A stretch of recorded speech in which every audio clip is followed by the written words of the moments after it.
Chamomile.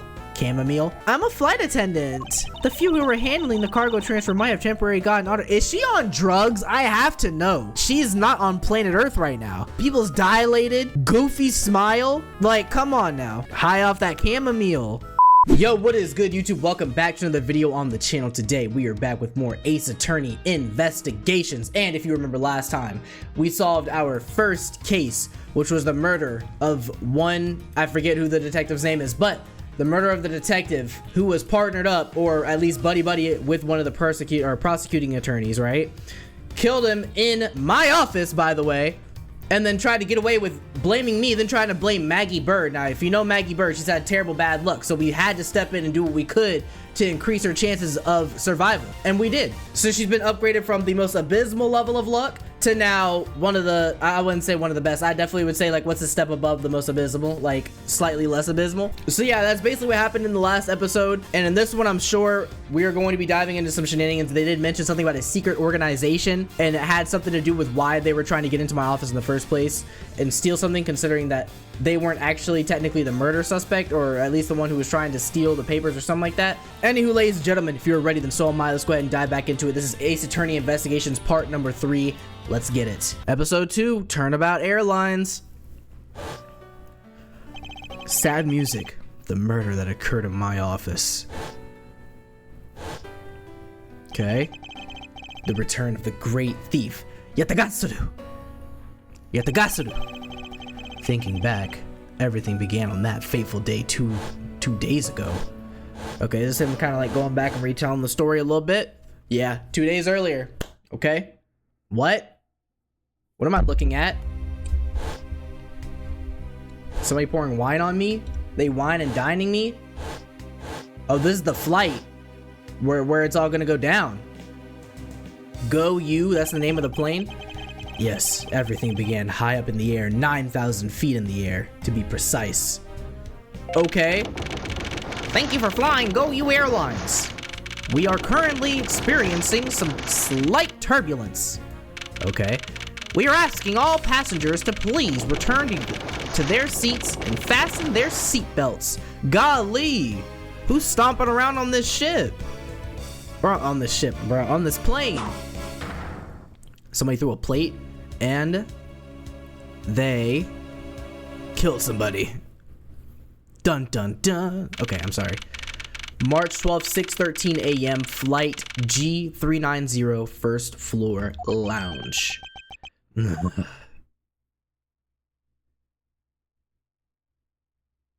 Okay, stand up, get your bearings straight. What's happening, big bro? Why do I feel like I just woke up from a horrible nightmare? 6:13, huh? Guess I was out cold for about 10 minutes. Slight turbulence indeed. Okay, so the turbulence is what did it. Ladies and gentlemen, we are currently experiencing some slight turbulence. For your safety, we ask that you please remain seated. I think that's what it said. I suppose turbulence is to be expected on our flight. Though admittedly, I'm less than comfortable with anything resembling earthquakes. That's right. My boy had that traumatizing experience. What's this? A travel wallet. But it's not mine. How did someone else's travel wallet wind up in my pocket? My head. Won't this headache go away? I'll take care of this travel wallet later, or hand it off to an attendant. Okay. From earthquake-like turbulence to an elevator. What are you thinking about? What am I doing hesitating like this? And actually, I know full well why I hesitate. It was when I was still a young child. Yep, I was caught up in a murder that happened in an elevator. But how long am I gonna let my past haunt me? It's just an elevator. I'm a grown man now. I need to behave like one. Okay, grown man stuff. Huh? Light Yagami with glasses on? What the? What in the world happened?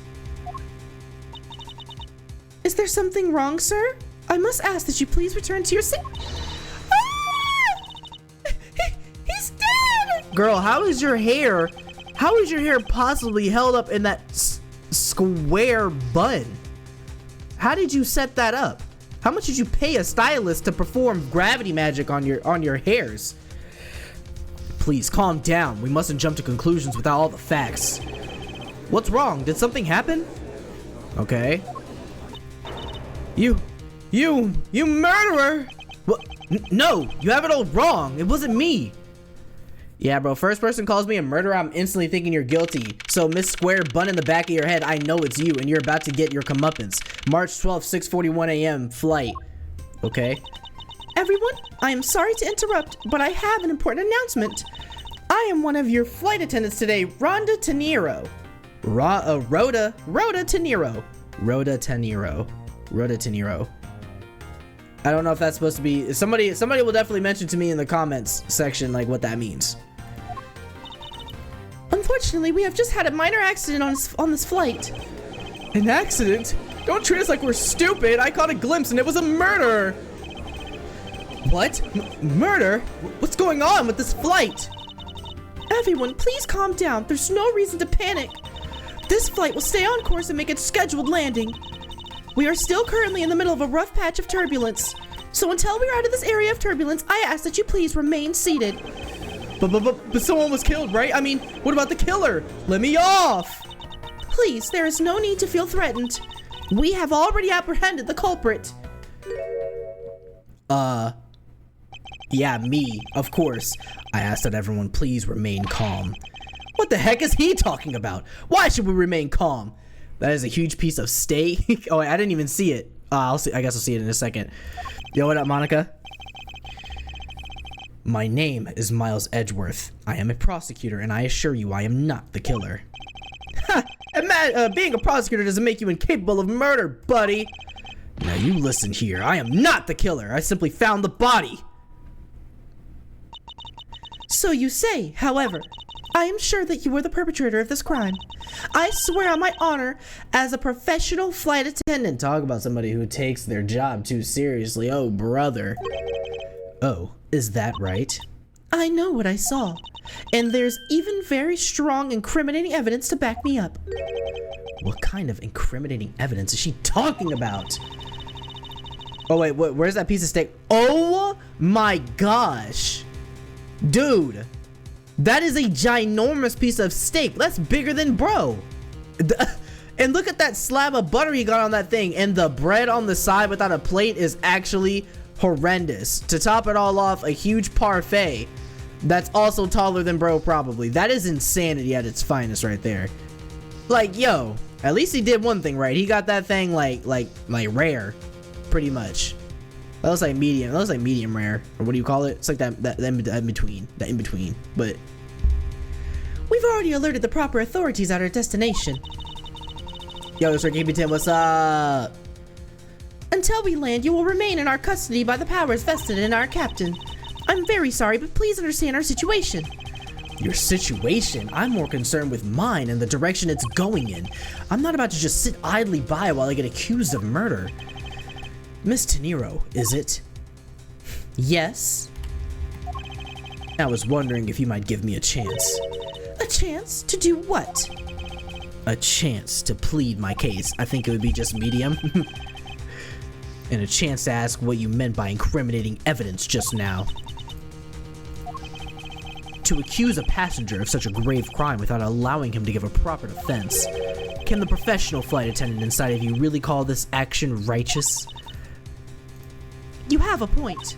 Very well, I'll listen to what you have to say. But be wary of what you reveal. I'm afraid you'll only look even more suspicious if your explanation fails to satisfy. Who are you to be talking to me like this? Rhomboid bun in the back of the head. I also do not have the time to deal with you all day, so please make it quick. Of course. Good. Very well then. Let's get started. I know for a fact that I didn't kill that man in the elevator. What I don't know is what sort of evidence she has up her sleeve. But I'm certain it doesn't fit with how the crime really occurred. Okay. Wait, we have no evidence. What are we about to do here? Well, Miss Teniro saw. I swear to tell the whole truth as a professional flight attendant. Unfortunately for you, Mr. Edgeworth, I am certain you are the killer. The scene I saw in front of the elevator, it was you standing there with fresh blood dripping off the murder weapon. So if you would please cooperate, we'll turn you over just as soon as we land. Hold on a minute. Murder weapon. I don't recall there being a murder weapon. That's it? That's her evidence? I don't think you could ask for a more perfect witness testimony. Wouldn't you agree, Mr. Edgeworth? Not really. It's hardly perfect when there's a gaping hole in it. All right, yeah. Let's dig into it. Let's dig into this real quick. What Miss Nero saw. I swear to tell the whole truth as a professional flight attendant. Sure. What do you mean by that? Tell me, what exactly puts the pro and professional flight attendant for you? Well, it means we are very professional about how we take care of our passengers. Services like fetching papers and responding to calls are done with speed and accuracy. I can assure you that I give testimonies with the same level of professionalism. But I'm sure you have already realized that by now, right? It's a bit hard to appreciate your professionalism when I'm the one under suspicion. And there you have it. Okay. Unfortunately for you, wait, go back. Fortunately for you, Miss Edgeworth, I'm sure you were the killer. Press. You certainly seem sure of yourself. Okay, why are you bowing to me? Of course, a professional flight attendant can't afford to make mistakes after all.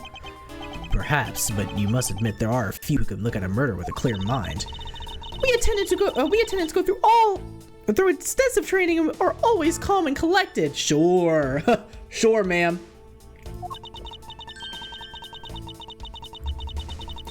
We'll even calmly serve you coffee if you so wish, as the plane makes a splashdown. I fail to see how that would be the calm and rational thing to do in an emergency. Even until the bitter end, we are the ones to serve the passengers. Quit bowing to me. Hold on. Never mind. I forgot there was turbulence that occurred. The coffee spilled there. I thought that could be a clue. That is the duty of all professional flight attendants. You certainly are confident. Anyway, shall we return to the testimony? The scene I saw in front of the elevator. Right. Yes? What did you see in front of the elevator exactly? That's what I was just about to tell you, Mr. Edgeworth. Framed by the elevator doors and bathed in the light coming from within. Mm-hmm. It was me standing there off the murder weapon. The murder weapon dripping with blood? Really now? I swear that was the grisly scene I saw before me. Thank goodness it wasn't the passenger who saw, or there'd be widespread panic by now. As I recall, you were quite panicked yourself at the time. Excuse me? You were scared enough to misread the situation and accuse me of murder. Nonsense! Professional flight attendants cannot afford to be that flustered. I witnessed the murder scene and am now listening to your defense, all with a smile and a twitch. Look at that. Hey, yo, you sure you need to get a Botox re-injection? Apparently, you also lie with a smile on your face. So if you would please cooperate, we'll turn you over just as soon as we land. Her mistake shines like the silver lining on a dark rain cloud, and I'm going to capture some of that light with evidence. Okay, let's actually look at the evidence we have. I don't think we actually have any great evidence, do we? The murder weapon, right? Oh, wait. Oh, we never really looked at this. But, well, I guess we never got the chance to. Murder weapon dripping in blood. Okay, the murder weapon was right here beside, bro.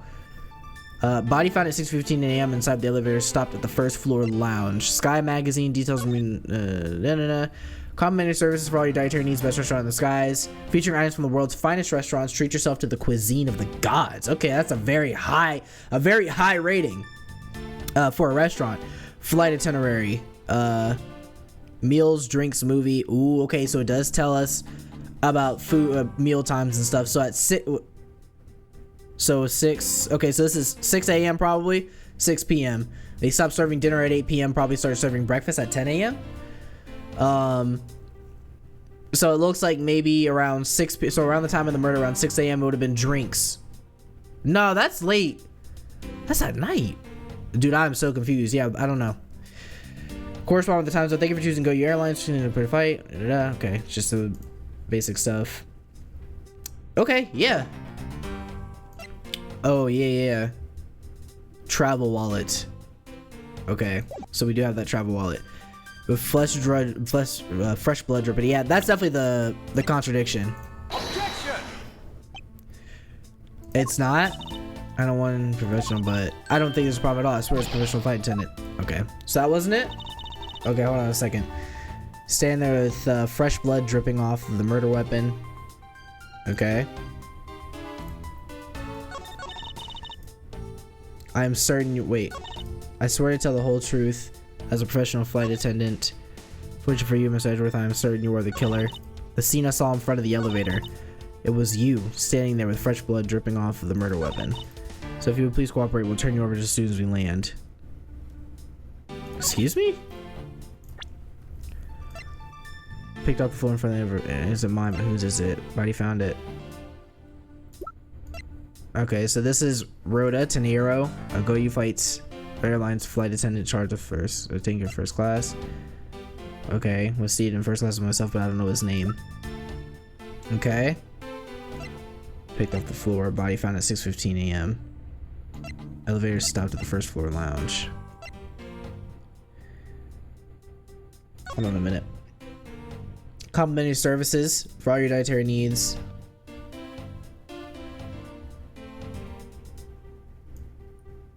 Okay. Of course, over the departure time zone. What is she saying? It was you standing there with fresh blood, seeing us all in front of the elevator. Okay. Fortunately for you, I am certain that you are the killer. Oh, press RN on this? You certainly seem sure of yourself. Right? Of course, fresh flight attendant can afford to make mistakes. We're gonna go through extensive training. We'll even call me serve your coffee, so wish to play me splash time. Okay. Thought that would tell me a little more. As to be well fresh flight attendants.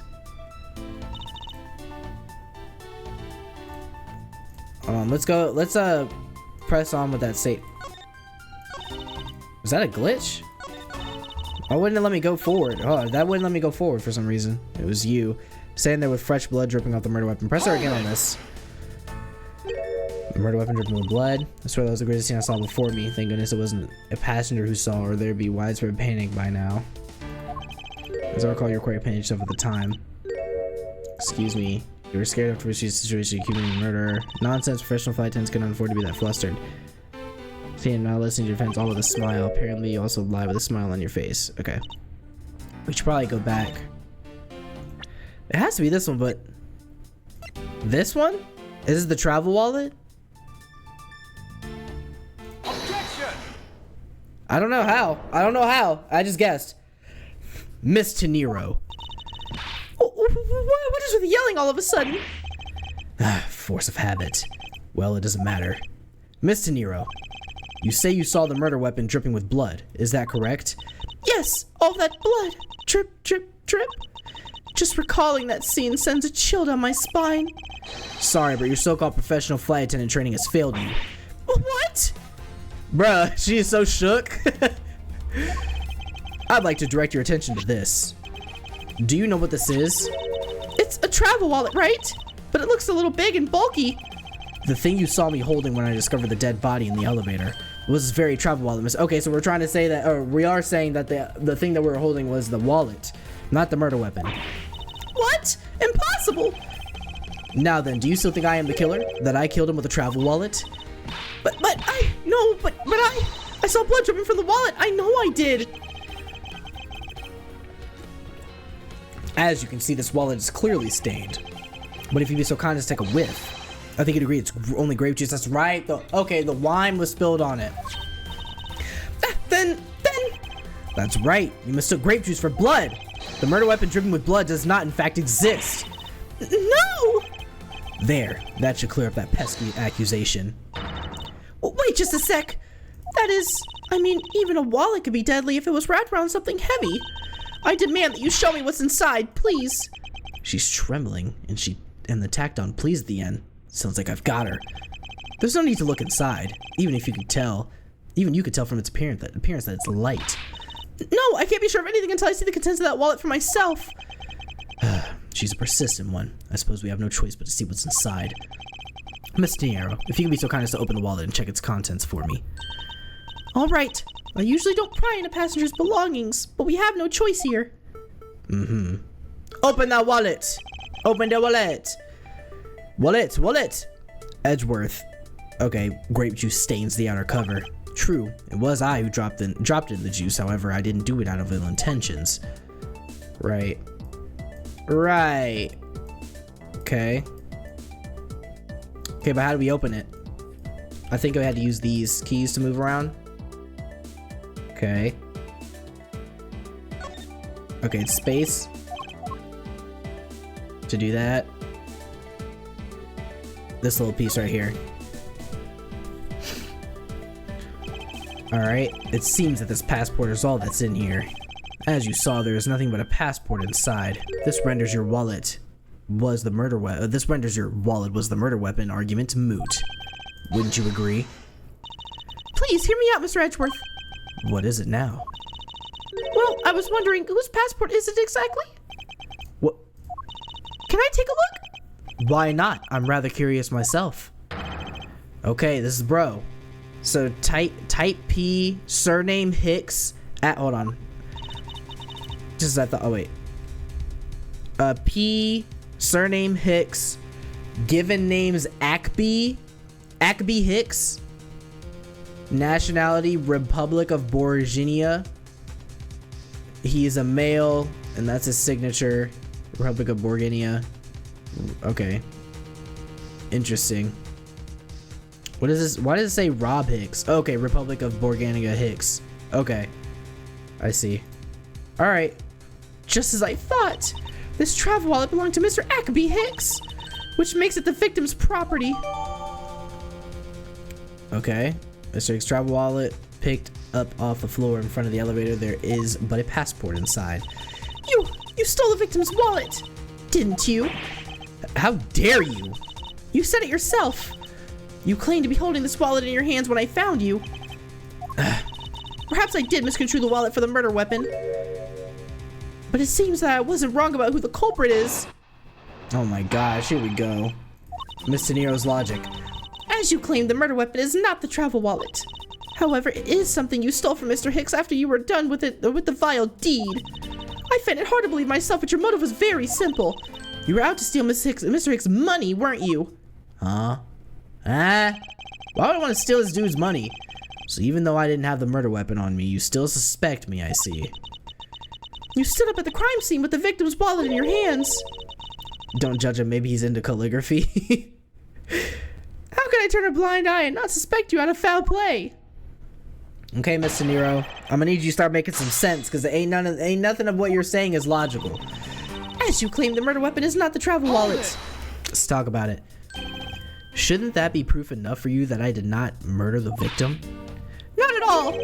Oh, and why not? Because that wallet may not have been what I thought it was.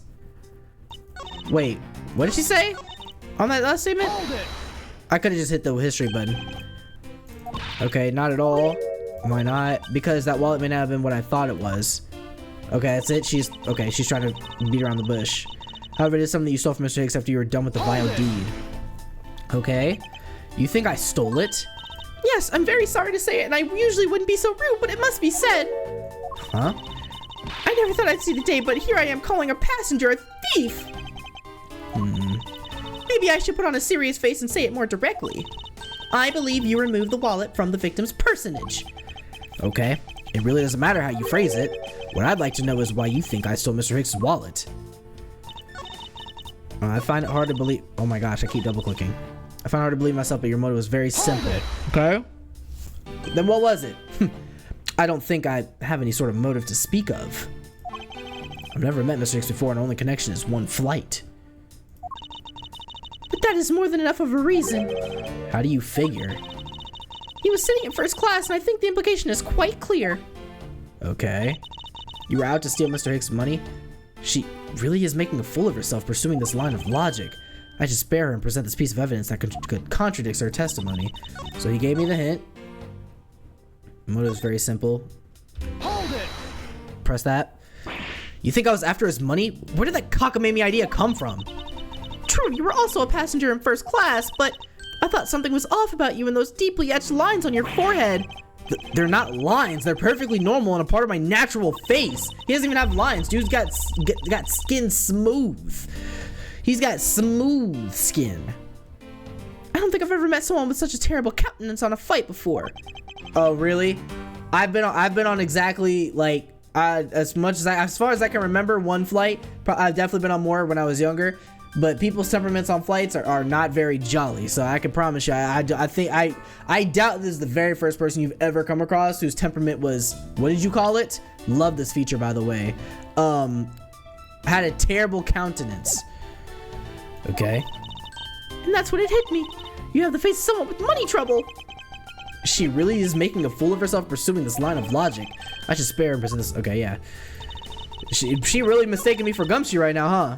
Okay, as you claim, the murder weapon is not the travel wallet. However, it is something you stole from Mr. Hicks after you were done with the vile deed. I find it hard to believe myself, but your motive is very simple. You're out to steal his money. Okay. So what do we have here? Should I keep... should I present this? High key? I mean, I could just straight up be like, bro, I'm a lawyer. Like, what do I do with someone's money? Like, what do I look like? But no, I don't think we have to do that. So body found 615. Okay, let's see what statement we need to press. As you claim, the murder weapon is not the travel wallet. However, it is something you stole from Mr. Hicks after you were done with the vile deed. And that would be what she... I'm assuming this right here, the Go You Airlines. Whatchamacallit? Wait! Bruh, the money's right here. I didn't even steal it. I didn't take it. It's all on the ground. Okay. Okay, let's present this. Let's present this. Objection! Money is all on the ground. Of course I didn't steal it. If I'm killing someone for money, you best believe I'm going... And I'm out of there. I'm gone. I'm not sticking around to be laying on the floor holding the wallet in my hand, the most least valuable part of that dude's bank. I wonder if I might get a word in on Miss Tenero. I wonder if I can get a word in, Miss Tenero. What is it now? Miss Tenero, I wonder if you noticed the contradiction within your own testimony. What are you talking about? It's simply impossible that the motive for this murder was monetary theft. One glance at the crime scene should have told you that, at least. What about this scene would prove that the motive was not money? Well, the fact that the money is all the way on the ground would probably be it. Take that! If I may direct your attention to things strewn all over the floor. That's right. The floor is covered in bills and coinage. By your rationale, these were the very things the killer was after. I think we can assume that the wallet fell during the victim's struggle with this killer, and I would think that the killer would have noticed something like money scattering everywhere. Furthermore, as you can see, there was no effort made by the killer to gather the money. But the wallet! Objection! Yeah, hold on. Bring it back. Quit. You better stop all that. Ah, yes, the wallet. You will also recall that the only thing in it was Mrs. Hicks' passport. If you are really insisting that it was a crime based on greed, then you're claiming that it was all for an empty travel wallet. Forgive me, please. Okay. All right, we cracked her. Hey, what the heck? Are you saying the attendant's wrong? So that guy isn't the killer? Ha! Don't believe it, everyone. It's a trick. Will you all please be quiet? Miss Tenero. Why do we have the King of Hearts down here at the bottom right corner of my screen? Bro, where are you going? What country are you on your way to rule? Buddy is dressed like royalty. Yes. You lost your cool when you saw the dead body. Plus, the lounge was dark and looking into light from the elevator. It's easy to see how you mistook the wallet in my hand for the murder weapon. I take no offense that you thought that I was the killer. Mr. Edgeworth. Untie me! Thank you for releasing me. Alright, let me see if I can... Okay, he's speaking in hieroglyphics. I'm gonna translate this for y'all.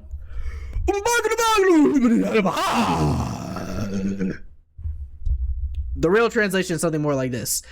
Alien head, leaf, right side up fish, kamehameha, crouched over scissors, leaf, arrow aiming straight up, another kamehameha, wind gust, crouched over, musical sign.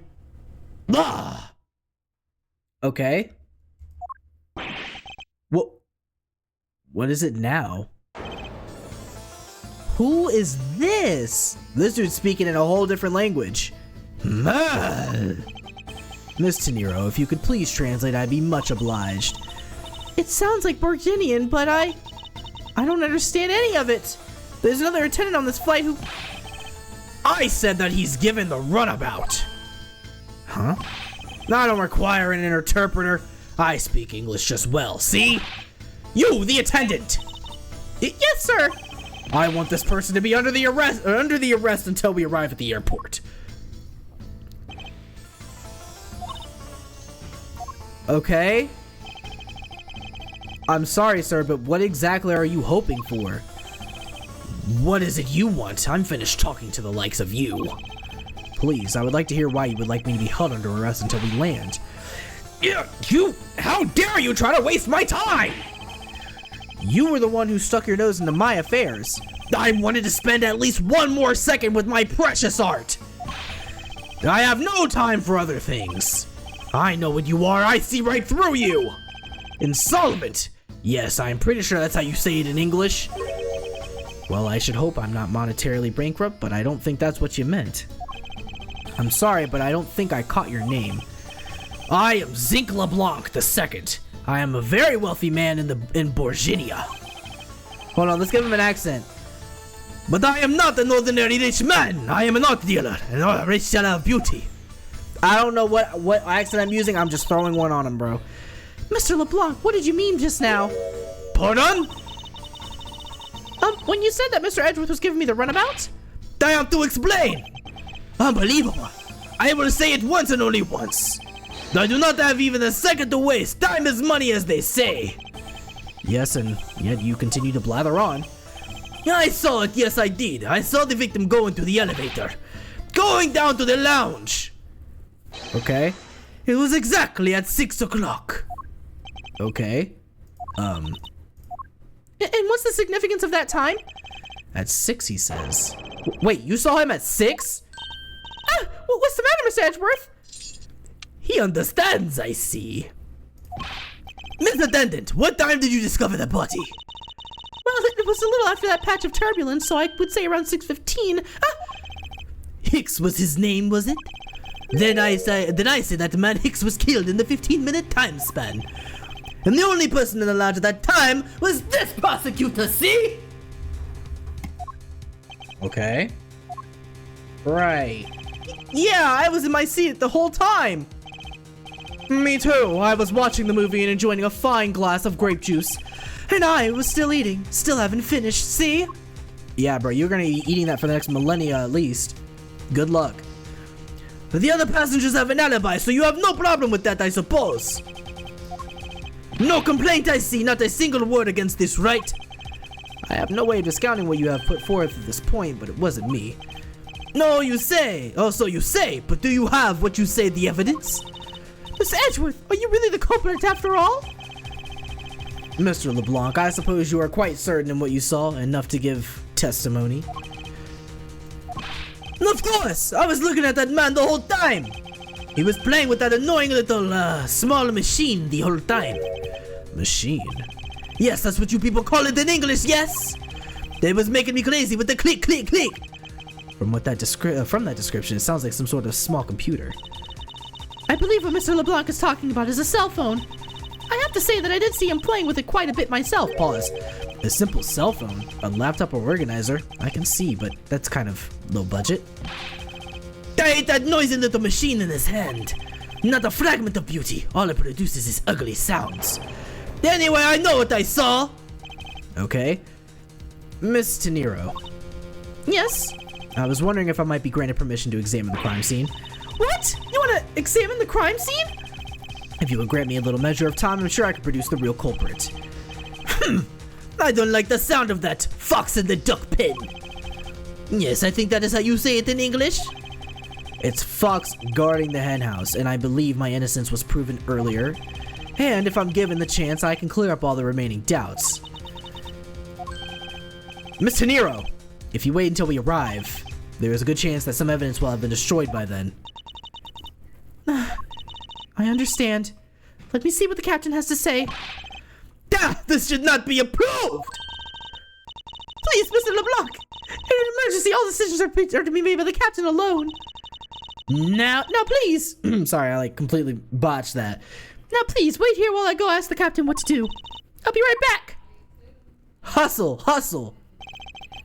You are not planning to erase evidence while you are doing your investigation, yes? Of course not. Ha! We will see. We will see. Mr. Edgeworth, you have the captain's permission to investigate the crime scene. What? Unbelievable! I am in your debt, Miss Teniro. However, there is one condition. I am to supervise you. Can you agree to that? Of course, I see no problem with that stipulation. It's only natural that as I am still a suspect in this case. I take full responsibility and will watch Mr. Edgeworth's every move. I hope this is reassurance enough that there will be no foul play. Now then, Mr. Edgeworth, shall we proceed? If you should need my help with anything, please feel free to use T on your keyboard, Mr. Edgeworth, to talk. It's time to head to the scene of the crime, the first floor lounge. All right. It's time to go. Okay. Maybe we should start with talking to her. It might be a good idea if we can. This is Mr. Hicks' seat. I don't see the machine Mr. LeBlanc was talking about. Perhaps it's in the elevator? Maybe. We should probably head down to the crime scene now. My voice, I can't keep doing our high voice. It's hurting my vocal cords. Who the heck is this? You good? I didn't mean to do that. Go back. Are we good? I want to talk to her first. Let's talk to Taniro. Are you in need of assistance? Captain's permission. Mr. Nero, I'd like to ask you about the investigating the lounge. As long as you have the captain's permission, I can't stop you from looking around. If you could pass the message along, tell him I'm grateful for his spirit of cooperation. I will, however, please realize you are still under suspicion. To be honest, I still have my doubts about you. Of course, and I take no offense. Do you really understand what I'm saying? Yes, verily. Do you pinky swear you do on your honor as a professional prosecutor? I pinky swear I do on my honor as a professional prosecutor. Well, I guess that settles that. I feel my honor as a man slowly diminishing. Edgeworth, you better get her number after you get off this plane, bro. I won't forgive you if you don't. Okay, hit her up with this. Excuse me, may I have a word with you? You there! If you need something, please ask Miss Rhoda over there, okay? What the? Hey, wake up, you! I'm terribly sorry that she's being so rude, Mr. Edgeworth. No need for you to apologize. I just find it hard to believe she's asleep on the job. If I were her boss, I'd see to it that her salary was cut so low that it'd be in the red. Yeah, we know about how y'all be treating Gumshoe. It's a little wrong, I ain't gonna lie. It's a movie poster for License to Love, Laugh, Maim, and Murder. That's a Go You Airlines sponsored movie. It's a suspense, hard-boiled action romantic horror comedy flick. Are you freaking serious? Why so many of these different genres it's trying to touch in? Is that the genre listing for this thing? Yes, it's a movie that can be enjoyed by anyone because it encompasses all of those genres. I can't even begin to imagine what the plot would be. But you have to admit it has piqued your curiosity, right? I heard the main strategy with this genre's listing was to make people curious. Well then, consider the mission a successful one. Yo, Ice, what up? Alright. What up, broski? Okay. I don't even know if I want to try to talk to dude. Hurry up and investigate! Time should not be wasted! Precious is human time, is how you say it, I believe. Right. Okay. I'm curious about this vase. What's this? Mr. LeBlanc seems to be protecting the gargantuan vase on the chair rather closely. It's a marvelous vase though, isn't it? Yes, I dare say so as a professional attendant. Okay. What's happened? What did I miss? You already know, you know what I mean? Just solving cases. We hopped on this plane. Edgeworth got a little bit of turbulence that shook him up. Got passed out. Somebody died. Attendant tried to blame us because she didn't really know who did it, I presume. We proved our innocence. And now we're trying to figure out what happened. Ran into this dude, King of Hearts, who is insisting that we are the person who did it. And he claims to have seen bro. And now we are on the case. But I'm not just any old attendant. I'm a professional flight attendant. As though there was such a thing as an amateur flight attendant. I mean, technically there is when you start the job, you feel me? Alright, what's this on the cart we got here? How did you find your meal to be, Mr. Edgeworth? Come to think of it, I forgot all about it. I must have been asleep or something. Oh, I'm terribly sorry. Let me prepare you something right away. What are you apologizing for, Miss Nero? I failed in my professional duties by letting a passenger go hungry. Please, help yourself. If you see anything to your fancy, feel free. I think I'll take my time later after I've solved this case, thanks. Right. And I want one of those big, fat, sloppy, juicy steaks that bro got over there. Bro, look at that cut of me, bro. Yo, split some. Talk to me. If I may have a word with you. This steak is so awesome. That's great to hear. However, I would like to ask you a few questions. I was here the whole time, so wouldn't know. Eat or speak. Please, pick one. Nah, bro's calling me a munch. I don't vibe with that. I think he chose to eat. Yes, I can hear that. Right. Okay, let's look at this. What's this law book? It's my seat. Unfortunately, I didn't bring anything particularly useful for an investigation. It's not as if I'm constantly. I low-key heavy shift these two, not gonna lie. Yeah, I kind of got the feel. Oh yeah, your first non-gumshoe partner, and you have no idea how happy I am about that. But yeah, honestly, I feel like them as a duo right here is kind of fun. But I have to see how their their cooperative relationship progresses. It's not as if I'm constantly prepared for such a thing to occur. Right. We already investigated this. Already looked at this over here. Let's talk to bro, maybe. Don't get near me, you criminal! He said, don't get near me, you criminal. I am not the killer, and I intend to prove that starting now. But that's the contrary to the facts. He says, but that's contrary to the facts. I can understand his English just fine, thank you very much. What's a lifesaver doing here? I bought it at the in-flight shop just beyond the lounge. If something should happen, what? Dog, please. I don't know what you need, but it's not an airplane. You need to hop on a boat or something. Actually, you probably would be just as panicked. Let me not. Like, the level of anxiety you are bringing to this flight, astronomical. I mean, you're here, bring it here, please. If it's something should happen, having one will save your life. This guy would have been better off not taking a plane to begin with. Thank you. At least Edgeworth and I are on the same page. All right, let's talk to bro. Hey, miss, how about another glass? Excuse me, but I was wondering if you know anything about the murder. How about it? How about a glass together? Sorry, but I must decline. I wasn't talking to you. I was talking to the cute attendant. I'm sorry, but I'm on the clock right now, and I have dinner plans with Edgeworth later. She did say that. Real talk, true story. Not exactly partner as the Maya to Phoenix, but the gumshoe to the Y. Yeah. Or to be honest, I was exactly like home dude. I'd have a parachute. If you've ever been on a flight before, it's like kind of scary, but at the same time, like once you're actually on it, you realize how, like, you know what I mean? It's stable.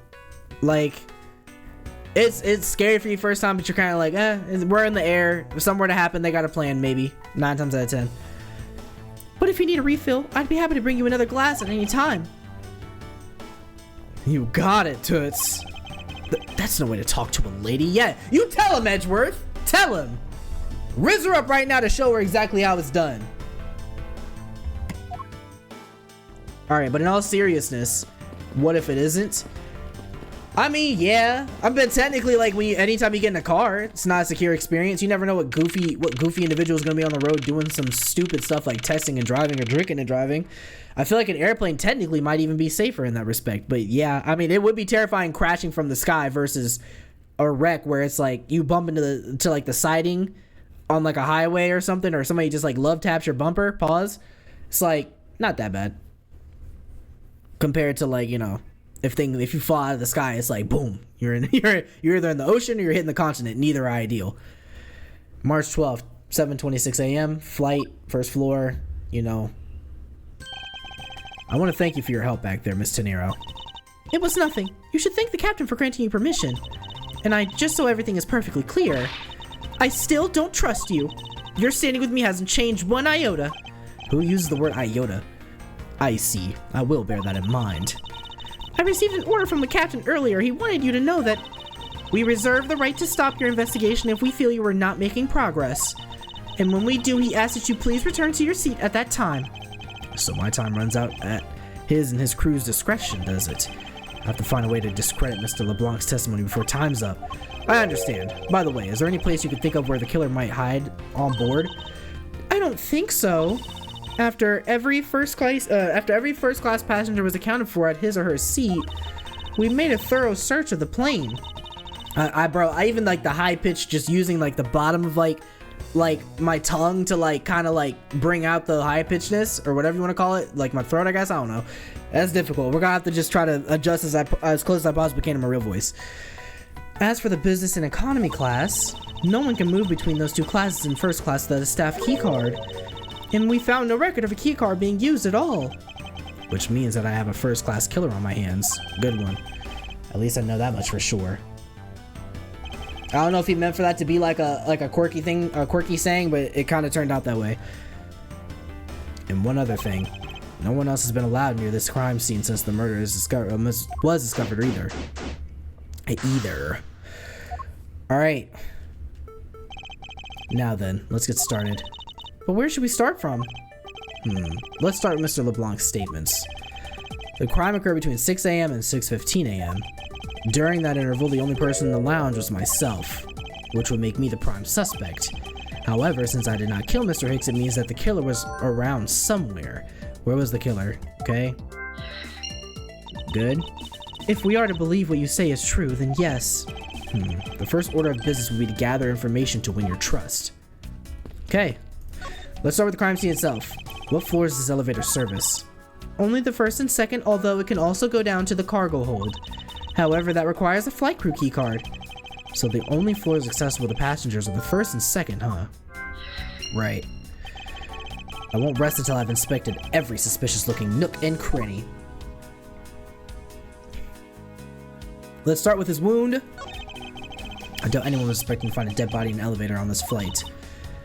So, Mr. Hicks, he's really dead? Yes. She's trembling, although I can't fault her for that when there's a corpse right there. Mr. Hicks, if you're really dead, then please answer yes. I see she's over the trembling now, although a new symptom seems to have appeared. Anyway, I should focus on the victim's body. Let's see. There's blood on the back of Mr. Hicks' head. Could that be the cause of death? He appears to have been struck very hard. Okay, he was struck very hard. Even his glasses are broken. Oh my gosh. His glasses were broken, but bro, imagine how hard you had to get hit in the back of the head for that to be the case. To have your glasses break, still attached to your... to still be bespectacled and slapped so hard that they break on your face. I wonder what was hanging off of this lanyard. Something's missing from this picture. Now if I could put my finger on it. Okay, let's look at the card. Money is strewn all over the floor of the elevator. Bro got hit by Bruce Banner. Yeah, bro got hit with the Hulk smash right to the back of the head. I would guess it was on Mr. Hicks' wallet at some point. Okay, so that was the card. That's just a card from his wallet. We already know about the money. Okay, anything else? Okay. Before we get to this part, what's this? Sinister looking figure on the floor here.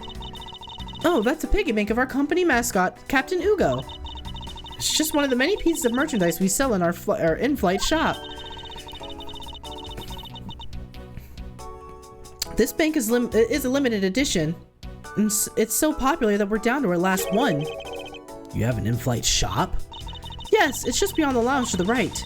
The shutter to the store is closed at the moment, but it was open to the whole flight, opened the whole flight up until Mr. Hicks' body was discovered. There's blood on here. Could this have been the murder weapon? Yeah, I don't know. I'm not buying it. The glasses kind of tell us a different story. Hi, Keej. Hi, Keej. Hi, Keej. Hi, Keej. Okay, hold on. Shoes.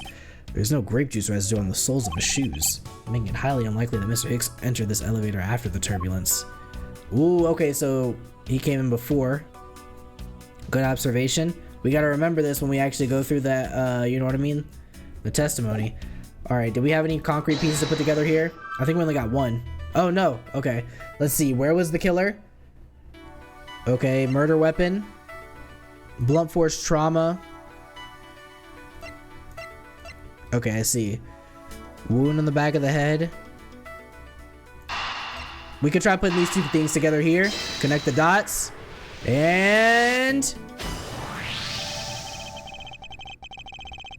professional investigator, Miles Edgeworth. A statue with blood on it lying next to the body of a man who was beaten to death. Oh, Mr. Edgeworth, I think I figured something out. Yes? What is it? The way the blood is on this, it looks like it matches up with the wound on his head. Well, aren't we deserving of the Master of the Obvious title? Well, what do you think, Mr. Edgeworth? It would appear that this figurine is our murder weapon. Oh, I just knew it. I mean, I can't think of any other connection. Perhaps Master of the Obvious would have been more fitting. Usually on the display in the flight shop found the crime scene with blood in it. Okay. Which means the killer... Oh, maybe not. I thought maybe it would tell me or let me use the piece of evidence that said he was in the in-flight shop. But I guess not. Alright, let's keep investigating. Alright, who is this? Here lies Ugo Hughes. This is the mascot. What or who is this? This is a bronze statue of the founder of Go You Airlines, Mr. Ugo Hughes. The one on the left is when he was in his 40s, and the other of him in his 80s. Bro had so much aura. I was gonna say, bro had so much aura that they had to encapsulate his likeness and double his lifespan from 40. Not double his lifespan, but double his age from 40. But looking at him, it's the same picture. Bro just didn't age gracefully, or did he age gracefully? I mean, it could really be either one. Did the man age at all over those 4 decades? Maybe I need to squint more. Bro's a homunculus. My man over here just he's mastered the art of hold on a minute. Thank you. Mastered the art of reducing the amount of aging done to your cells. I actually finished the Fullmetal Alchemist 2003 last week. Nice. I didn't actually watch the 2003 version. I watched the remake of it. I was told not to watch the original because they kind of veered in the ending from the manga. And they were like, the ending isn't as good as the remake or as the, I guess, Brotherhood one. But it's good. Yeah, I would give it a shot. I would absolutely rewatch it for that alone. It's the reason why it's like one of the highest rated animes of all time. There's some spilled grape juice in front of the elevator. Also to watch it first, then Brotherhood. Yeah. I mean, I think it really just depends on how people interpret it. I feel like people who probably, I don't know. I feel like because the second series or the newer one stays true to the source material, it would be better to start from. But some people actually really vibe with the first one, and so they're like, watch that one, then watch the second one, because you'll feel better about watching the first one if you've seen the second one and the different changes. But I mean, I haven't seen the first one, so I can't say it for sure. I just heard that they changed the ending up because the manga wasn't finished yet, so they made their own. I assume it was spilled during the turbulence. Oh, we must clean that up or someone might get hurt. Aha! What is it, Mr. Edgeworth? I found some very important evidence. What is it? What is the important piece of evidence in this scene? So footprints. Hold on, footprints. Take that! What is it? They're a little smudged, but I think we can both agree they're a set of footprints. Good call. So you think? Yes, these belong to our killer. Oh, then maybe we should check the shoe size of everyone in first class. I don't think that'll be of any help to us. Unfortunately, the prints are too smudged, which will only make it hard to get a definitive match. Oh, I see. Bro, she wants my job so bad. Like, leave the work to the professional. Okay.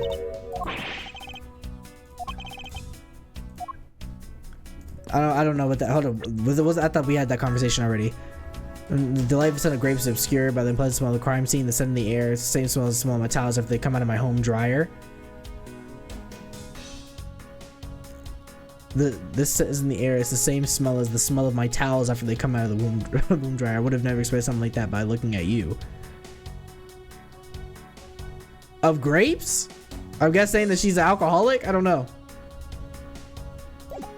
I mean, bro, she's a flight attendant. She got to do a lot of drinking.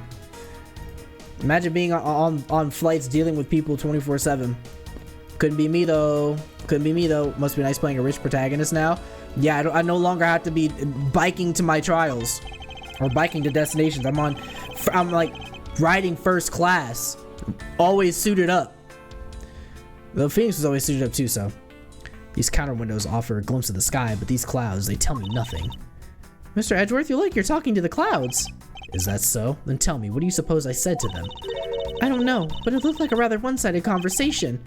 The clouds, they tell me nothing. What? What? What? What are we talking about? Stop, we already been through this. Stop talking to the clouds, big bro. It's just, you know, condensation in the air. Why are we auto-talking? I didn't have my finger on the, whatchamacallit. These bottles of glass have been broken by the turbulence. There's quite a bit of broken glass here. Please be careful when passing through the area. Thank you very much for the warning, Mr. Edgeworth. However, no matter how kind you are towards me, know that it does not clear any suspicions I have about you. I wasn't warning you for the sake of clearing my name. This door leads to the flight attendant's room, but please understand that it's off limits to unauthorized personnel. The room is giving off the scent of women's perfume. One would think the perfume would smell great. However, to me, it simply smells. Not that I have any interest in what lies behind this door. You capping. Perhaps we should return to the investigation, Mr. Edgeworth. Mr. Edgeworth? Sorry, I spaced out for a second there. Yeah, told you. Bro, capping. Like, quit playing around, bro. Bro, you got interest in the opposite sex, or honestly, in just people in general, like the rest of us. Quit playing around. This grand piano is the pride of this plane. It can play the music of whatever CD we insert into its CD drive. And that's not a piano, it's more like an overgrown music box. Ah, but its keys to press along with the music, as though there really is someone playing it. Some people have entirely too much money to waste on overly complex toys. Yeah, I say, playing on my like $900 gaming PC. Apparently the great smell of towels means that she doesn't wash her towels often. Oh, okay. That makes more sense. I thought they were trying to say that she was an alcoholic. I was like, bruh. The in-flight shop is just beyond these shutters. But we don't have permission to open them, so I'm afraid I must leave them closed. There must be still clues to be found here in this lounge. I must remain ever vigilant. Yes, remain ever vigilant, Edgeworth. As you were. Oh wait, hold on. Let's observe this table. Glasses and candles thrown into disarray by the turbulence. It's been a while since I've seen this big of a mess. It's terribly embarrassing, but I thought it was an earthquake for a second. And I frantically started searching for gas valves to shut off. I guess the shaking of the plane was bad enough to be mistaken for a real earthquake. Not that I would know, since I was unconscious for most of it. So, I do have a question. So, I thought it was an earthquake. I mean, maybe if it's the ground, but like we're in the sky. So if the earth quakes, do you feel it in the plane? Like, does it throw off the equilibrium of the world? Or, are we just saying stuff? Edgeworth, you know what I mean? Not realizing it makes sense. Bro's traumatized. You know what I mean? He probably ends up, but like her? I mean, you're a flight attendant. You're in the sky all the time. You should know we don't get earthquakes up here. Unless it does so happen that they, you know what I mean, throw off the balance. There are a few copies of Sky Magazine in the magazine rack. This one's special is an English trivia quiz. Yeah, she def got dropped. Yeah, she's missing a couple screws. Even more so than Maya, I fear. It's not a bad idea. I've heard that the youth of today don't know a particle from a participle. What's the difference? Bro, I just proved bro's point, but what's the difference? Particle is like small, participle is like grammar. It's like grammar, right? Word form from a verb. Particle. It's like a tiny, yeah, okay. Okay, we're cool. I got it. No, please, don't go around confusing people with made-up words, Mr. Edgeworth. Who's ever heard of such a silly word as participle? Case in point. Hey, look, I'm a step above De Niro. I'll take it. Okay, let's... Where else can we even look? Right here? A pity that a bronze statue knows not when good drink has been spilt at its feet. This is a statue of our founder, Mr. Hugo Hughes, who was a big fan of grape juice. I'm sure he would be thrilled if he knew so much grape juice was here at his feet. Is that a hint of hero worshipping I detect? Yeah, what's up with all this glazing? Bro gets to look like the Monopoly man and get glazed by De Niro. She's like 3 or 4 years younger than you, Edgeworth. Chill. Bro's acting like he got the wisdom of the elders. Bro, but he always has to act with that air of superiority. It's just how he is. It's like, that's how he maintains aura. Hold on, I think there's still something here. We missed something. We might need to do like a contradiction, but actually, you know what? Might be time to do something like this. Spilled grape juice. Where was the killer? Broken glasses. Hold on, wait, what? Elevator connects floor 1 with floor 2. Were they broken during the murder? Elevator. Clues the killer could have been. Okay. Spilled grape juice. There's some spilled grape juice on the floor in front of the elevator. Interesting. And there's footprints. So we might be able to, because the footsteps lead, so we can go where was the killer. Or probably not. Yeah, I kind of felt like that was a stretch. Okay, go back. Let's review, because we can present some stuff, right? Am I mistaken about that? Maybe not. Let's make sure we got every piece of stuff to be examined here. So we got the shoe. Oh wait, how did I miss that? There's something sticking out of his pocket. Hope you won't mind if I take a look at what's inside. It's a picture. Bro, what were you into, bro? What were you worshiping? Oh, nah. It looks like it was taken inside of a building somewhere. Found in a victim's pocket. Souvenir picture, perhaps? Yuck! Okay, so we can do a deduction.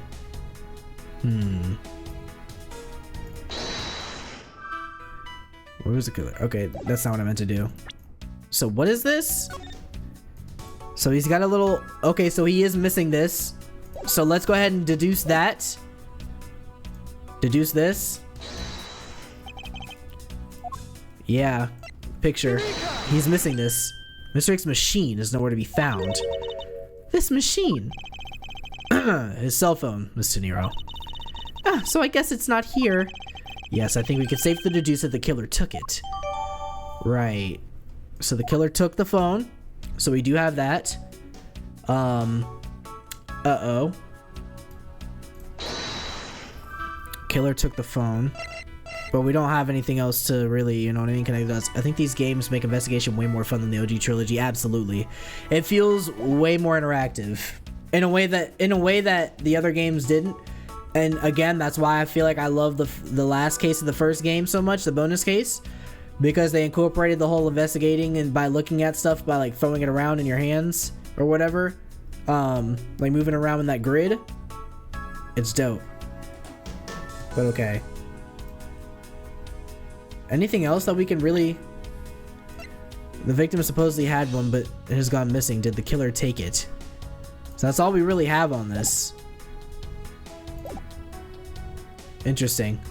Can we talk to her maybe? Notice anything? Did you notice anything? I was wondering whose footprints those are next to the elevator. I'd say the killer's, wouldn't you say? Even if they aren't, I'm sure they are a vital clue to solving this case. I still do prefer the trial sections more, yeah. I do miss the trials. Even though the testimonies will wear on me sometimes, I do miss the back and forth there. But we kind of still get that with the, you know what I mean? With this, I'm not too upset about it. Oh, maybe there are other clues waiting to be found in other places. Come now, Mr. Edgeworth, let's go find them together. A word of advice, no one likes a credit thief, so stop stealing my lines. I kind of like that a little bit. Old man saying, but I mess with it. I was wondering if you noticed anything, Mr. Nero. Yes, I can't help but notice the sad atmosphere in here. Yeah, it's a rather tragic crime. I'll say, robbing the poor man after bludgeoning him to death, talking about rubbing in the salt. I can't forgive someone who would do this to a passenger of mine. I swear as a professional flight attendant that I will capture the culprit with my own hands. And I promise as a prosecutor to solve this case with logic and deduction. I should go over all the leads I've collected so far one more time. The key to solving this case lies at the intersection of logic and evidence. Okay. Okay, so now we can go and... Wait. Did we ever observe that? Yeah, we did. I think we've pretty much covered everything in here. I think this game will be your second favorite behind Trials and Tribulations, and the second one end up being your absolute favorite. Ooh. Yeah, that's a tall order. Tall order. But, you know what I mean? Haven't steered me off the path yet. How do we get out of here? Is there any way to? Actually, I don't think we can. So because I don't think we can like present stuff to her, right? Clues where the killer has been or would have been. Elevator. I mean, maybe with the elevator. Body found inside the elevator that connects floor 1 with floor 2. I just maybe. Ah. True. There wasn't anyone else in the lounge other than myself right before the turbulence, but if the killer was in the elevator along with the victim, then that's a different story. Okay, so we do have that bit of deductions. So, if he was in there with him, okay, good work. But now I'm also stuck again, kind of. Honestly, not really, because we've examined the body, right? We've examined the body. Oh wait, this. Let's topple over chair. Topple over chair. Yet another victim of turbulence. No! Look at all the grape juice standing in the back! You may not look it, but this chair was extremely valuable. It was? Yes, it was used when the Rocker Pals came toward this plane. The Rocker Pals leader sat in this very chair. I'm sorry, but what are these Rocker Pals? Yeah, that sounds like a lame name for a band. I can't believe you've never heard of them. They're all the rage. The Rocker Pals are an extremely popular international band, of course. They added the Pals part as it became more popular, especially among teens. That explains it. I'm not really one for the music of today.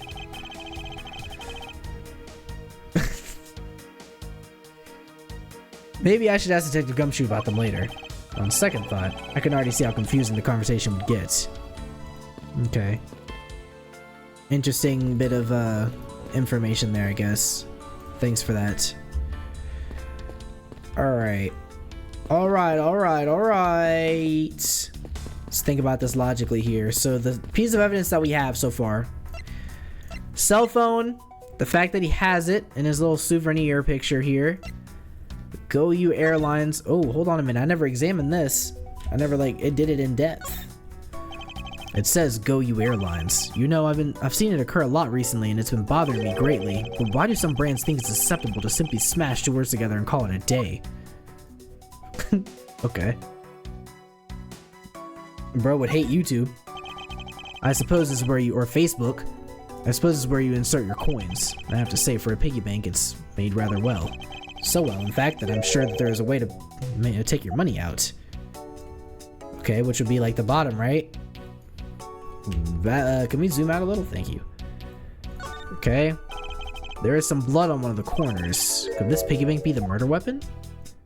Right, good work. Let's keep looking. So, some way to get the money out, huh? Problem is I don't see one. So I'm not really sure if there would be a way. Bro, I have not been able to stop thinking about the fact that bro could have gotten knocked out so hard. Bro had the coins, the Sonic rings knocked out of him, bro.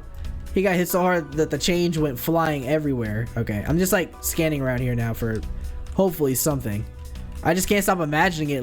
Just imagine bro getting hit in the back of the head in the elevator, just everywhere. Okay, I think we're good. Can't really examine that.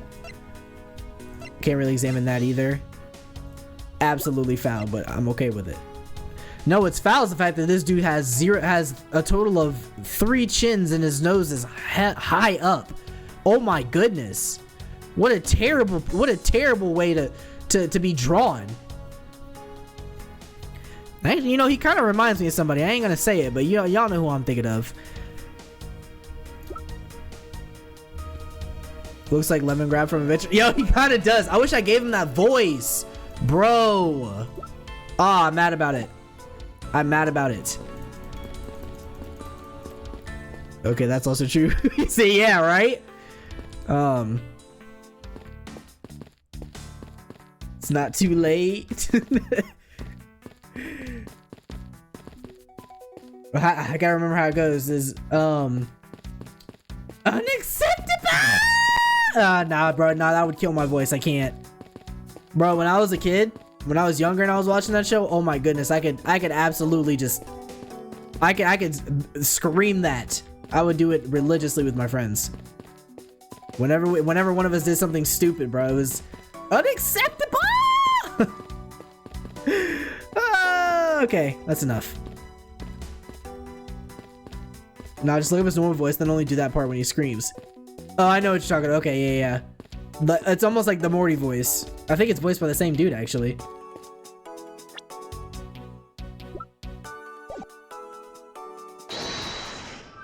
Let's see, what can we do?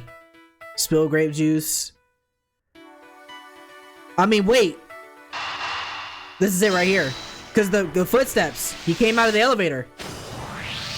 And it feels so satisfying when you get the pieces lined up like that. Also, wow, is my camera that off center? I don't know if I just caught it at a weird angle or what, but that did not look right. I have it.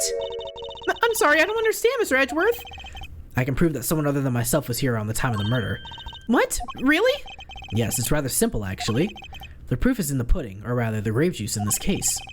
These footsteps here confess to me this very fact.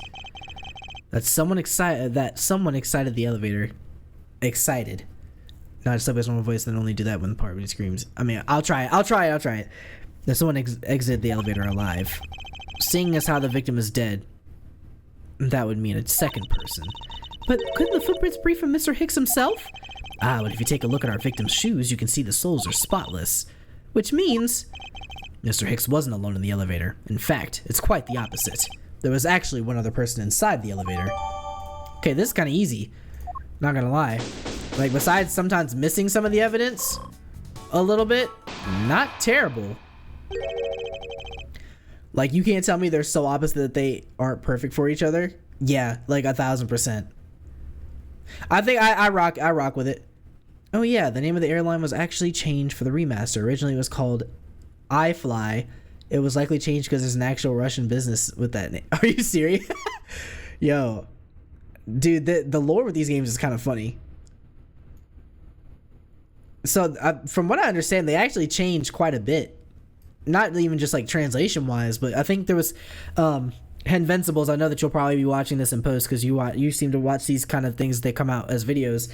But he also pointed out to me that there was a translation, like a bit of a translation issue or something that was in the last case of Trials and Tribulations.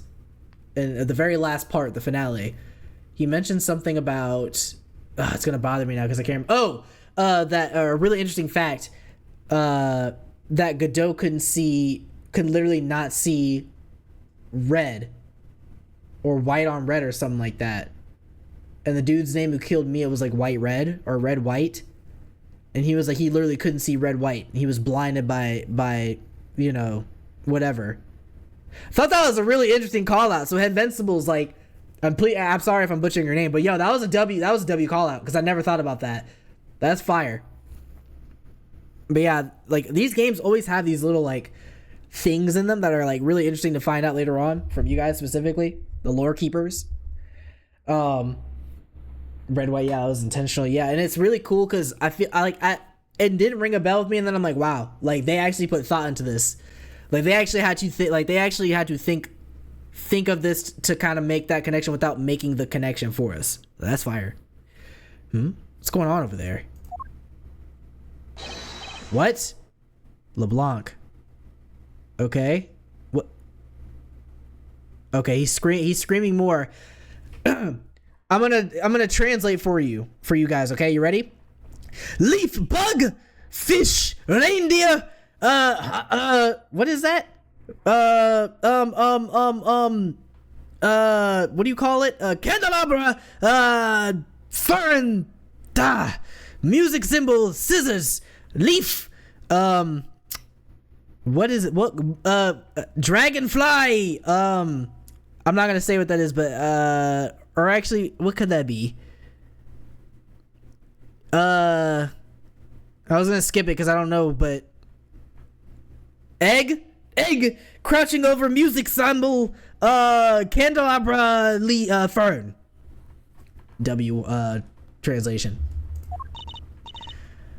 Okay, I'm not doing that every time. I'm sorry.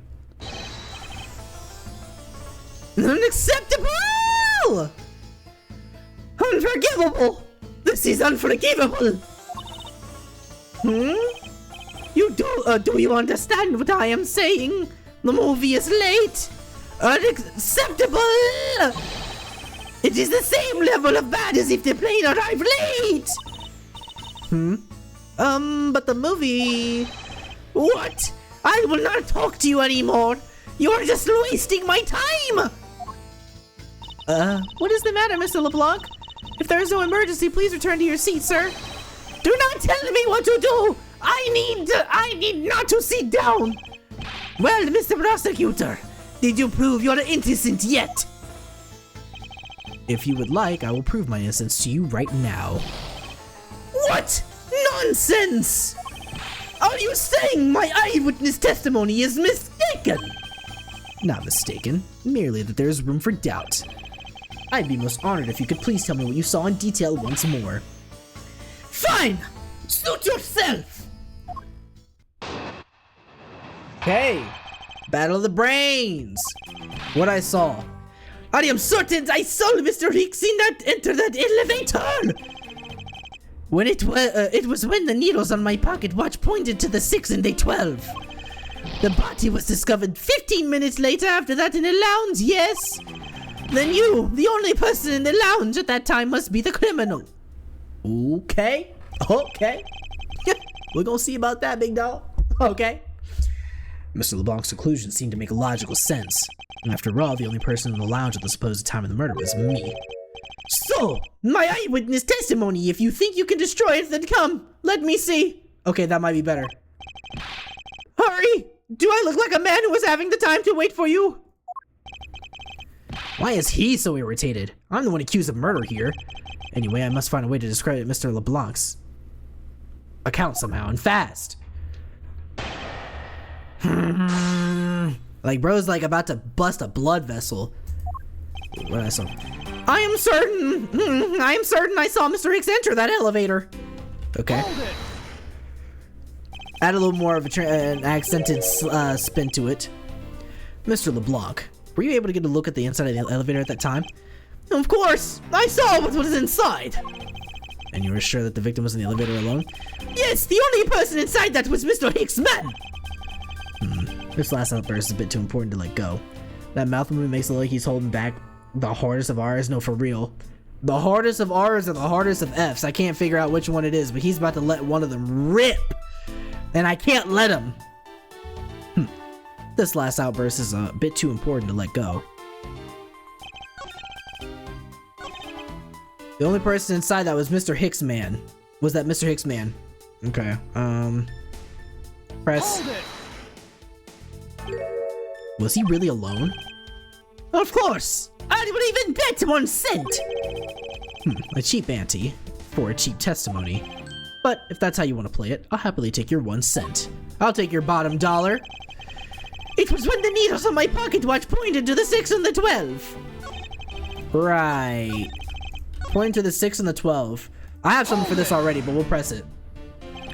I assume the pocket watch in this case is the one that you keep checking, is that correct? Oh, you noticed! It is a very expensive antique, I would have you know! The feeling is wonderful when I fully wind it up by hand! It does look very well designed and quite classy. I will have to charge you if you want to touch it! Pause, I don't want to touch it. That's quite right, that's quite alright. Let's continue with your testimony. What a cheap man you are! Now return the time you wasted back to me! And if we must, I saw Mr. Hicks enter the elevator at 6 o'clock. The body was discovered 15 minutes after that in the lounge, yes? Okay. It's true that I found the victim's body at 6:15. And that's when I found the two of them as well. You see, it all matches my testimony. Said you noticed like he wasn't taking every moment he could to flex it, right? I'm glad you, bro was like, I'm glad you noticed. Stands aside to let the gigantic stopwatch or whatever pocket watch with bling all over it show. As you can see, I'm filthy rich. You see, it all matches my testimony. Then you, the only person in the lounge at the time, must be the criminal. The body was discovered 15 minutes after that in the lounge, yes. Okay. I gotta go back. I gotta bring it down. My voice is starting to hurt. Okay, the 6 and 12. Wait, hold on. What do you say about that? Okay, I'll have to judge this. Right? Could you test me what she meant? Okay. Right. Okay, and the body was discovered 15 minutes after that in the lounge, yes. Okay, it's true that I found the victim's body at 6:15. And that's when I found the two of them as well. You see it on match my testimony. Okay, that's what he said of that.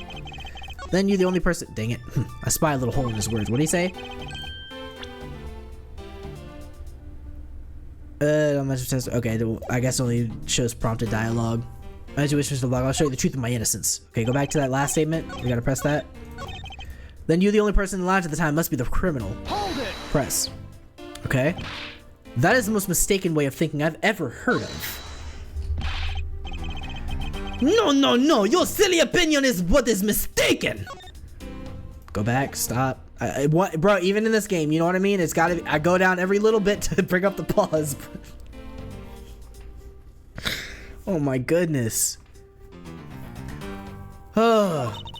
Please calm down, the both of you. In a sense, you are both mistaken.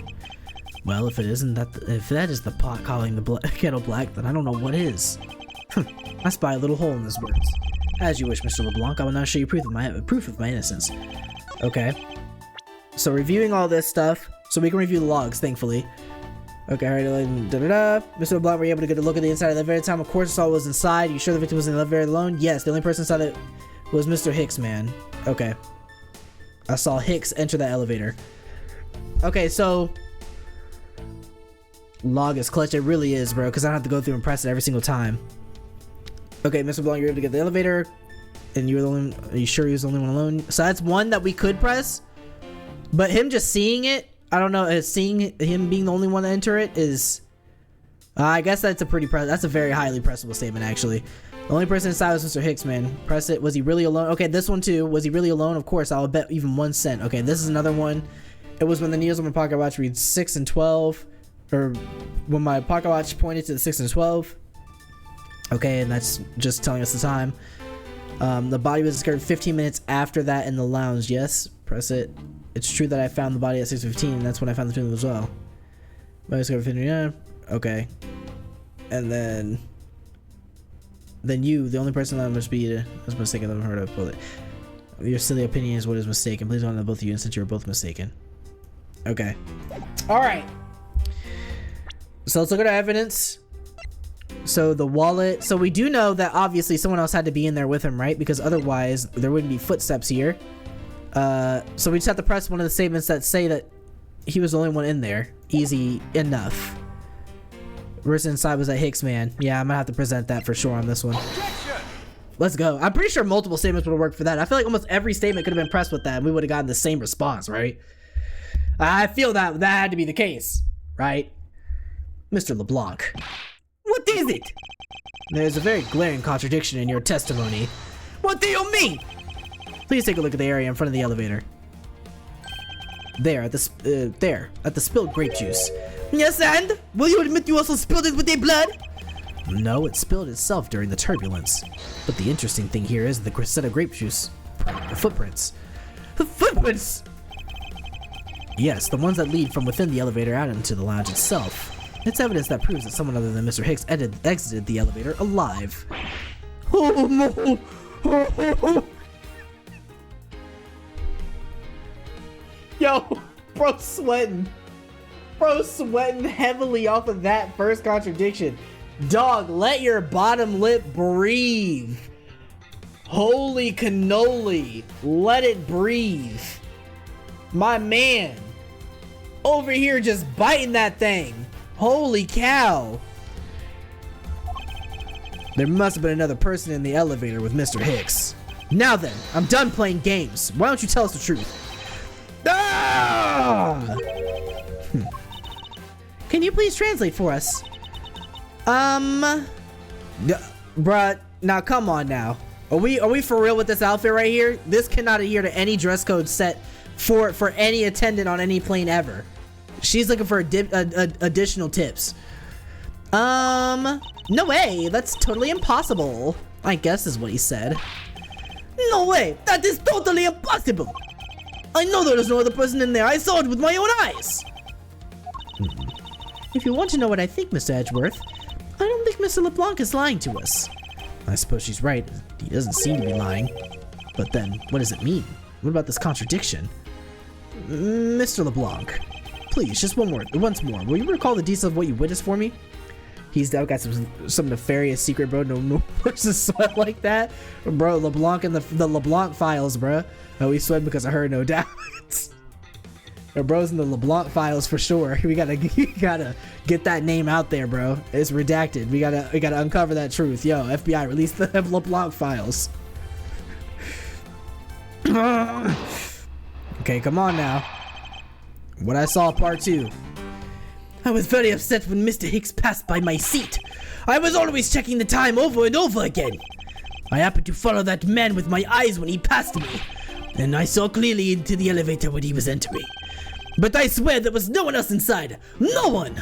Otherwise it'd be unacceptable! Mr. LeBlanc, if you would please calm down. What? Dare you to evidence you with my eyewitness testimony? No, not at all. Please forget I said anything. Yet again, he doesn't appear to be lying. But I can't let this testimony stand as the truth. Okay, here we go. Rebuttal part 2. I was very upset when Mr. Hicks passed by my seat. I'm sure you were, bro. Bro fumbled to get that to hide any evidence he had. So are you still upset now? I am always upset. The only time I am not is when I have a piece of art in my hands. Bro, why can't people be nice to Rhoda? Oh my gosh, I don't know. How old is she? People gotta give her more. People gotta, like, I don't know. I feel like she's getting the Larry Butch treatment. She's 24 years old. She should be getting a little more respect. She's not like 19 like Maya was. I'm always upset. The only time I am not is when I have a piece of art in my hands. It's surprisingly easy to believe that about him. But when I was even more upset when Miss... wait, hold on. Maybe I should do like a Gru voice. Maybe Gru over the angry, like, whatever accent I cooked up. But I was even more upset when Mr. Hicks walked by me. I was always checking the time over and over again. Hold it! Why were you so attentive to the time? Because something unforgivable was happening. Come to think of it, you were yelling about something unforgivable earlier. I was giving a complaint to the attendant about the movie starting time. Return back to me my time in money. You understand that point? Movie? Is he talking about the in-flight one that's mentioned in the magazine? Right. A summary of the plot and its start time. They were supposed to show license to love, laugh, maim, and murder. I cannot see that movie in my country. You can only see it on international flights. I look forward greatly to that movie. I checked my pocket watch whenever possible so I would not miss it. I even set my pocket watch to the destination time when I came on board. So my watch is not wrong. It matched the schedule. But the movie was still late. Very, very late. Wait, your pocket watch. I'd like to ask you a little more about it if that's alright. Wait, go back. Okay, the movie I wanted to see is started, so I checked my pocket watch many times. I want to set to my destination time. I always set it when I board the plane. Ah, matter of fact. Objection! Oh, genuine flow state, baby. Line him up, shoot him down. Mr. LeBlanc, you said this just now in your testimony. Also, right here in the magazine, it says all times shown correspond to our departure time zone. He said destination, and so he obviously had the wrong time. Yo, I accredit that to actually reading all the evidence before we even start this nonsense. Back and forth with people like him. I even set my watch to the destination time. Now, if your watch had been set to our destination's time zone, it would mean that your watch is displaying the time of our destination. Yes, and the correct time is worth 6 cents. It was worth it 6 cents. I would like you to take a look at this. If you believe the Sky magazine, clocks on this flight run in accordance with the time of our departure time zone. Of course, the movie schedule time was also created with that in mind. Miss Teniro, for confirmation's sake, what time zone is this flight aligned to right now? Well, we made a short stop at a transfer point, my darling. Dang, look at that, Edgeworth. You got her calling you darling? That's crazy. That's right. It was in that small Asian country, the Republic of Zhengfa. But we didn't readjust our onboard clocks at that time. So right now, we are still running on Borginian time. What? The time difference between Borginia and our destination is 9 hours. In that case, it's only natural that your watch should be out of sync with the schedule. What? Unacceptable! Further, with your analog watch set to our destination's time, it would appear to be running 3 hours fast when compared to the flight's onboard clocks. It also changes everything about your testimony, and you can bet 1,000,000 cents on that. In light of this information, it means you saw Mr. Hicks in 3 hours prior to 3 a.m. Ooh, I actually didn't think about that. Whoa, hold on a minute. I see that end cooking up. My 1,000,000 cents! Unacceptable! This should clear up all the remaining accusations. So, this basically widens the time frame for the time of death, right? Yes, because Mr. LeBlanc saw the victim enter the elevator at 3 a.m. It means that the time of death could be anywhere between 3 to 6:15 a.m. The question now is where Mr. Hicks was during that time span and what was he doing? I've got something to say. What have you got to say? And you are? Yeah, oh, hold on. Put her in the thumbnail. How do people pronounce them these little or it definitely feels target, I ain't gonna lie. It definitely rolls off the tongue a little too, you know what I mean? You know what I mean? Like, come on now, you missing a couple of vowels and you're about to get canceled. Yeah, oh, I'm Chamomile. Chamomile? I'm a flight attendant. Of course you took a screenshot, bro. Bro. Alright, bro. And what is it you wish to say?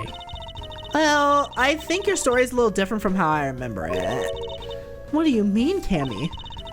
I saw Mr. Hicks sitting in his seat at 5 a.m., you know. What? How can you be so sure of the time? Oh, that's right. He pushed his call button while we were parked at the transfer point. A message from Captain Yugo. Hold on. Hit that. Clear? A message from Captain Yugo, or Yugo. This flight will be making a brief stop to refuel and transfer cargo in the Republic of Zhangfa between 4 and 5 a.m. We ask that all passengers remain on board at that time. Thank you for your cooperation. Present earlier's 10. Okay, Superb Class Juice. I'm pretty sure this, like, okay, whatever. Superb Class Juice 10 were luckily reached. Okay.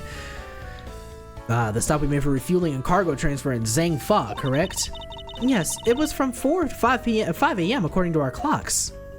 Okay. And during that time, did any of the passengers leave or did any new ones board this flight? No, not a single person got off or on in Zhangfei. What about the flight crew? The few who were handling the cargo transfer might have temporarily gotten auto. Is she on drugs? I have to know. Like, genuinely, she's not on planet Earth right now. Like, she gotta be on just a remote dimension somewhere. Pupils dilated. Goofy smile. Like, come on now. High off that chamomile. It's pronounced Zhangfa. The few who were handling the cargo transfer might have temporarily gotten on or off, but eventually everyone, including Cammy and myself, came back on the plane. So basically, I can assume that no one left or got on since our initial takeoff. Interesting. I should keep that in mind. Okay, made a brief stop from 4 a.m. to 5 a.m. to transfer cargo and refuel at the transfer point. Yeah, and I answered his call. I can tell you Mr. Acme Hicks was there at his seat when we took off again at 5 a.m. So Miss Meals' testimony jotted down in my organizer. Alright, then that puts the time of murder between 5 and 6:15 a.m. Okay, now what time? Okay, my bad. Okay, now what time did you come down to the lodge, Mr. Edgeworth?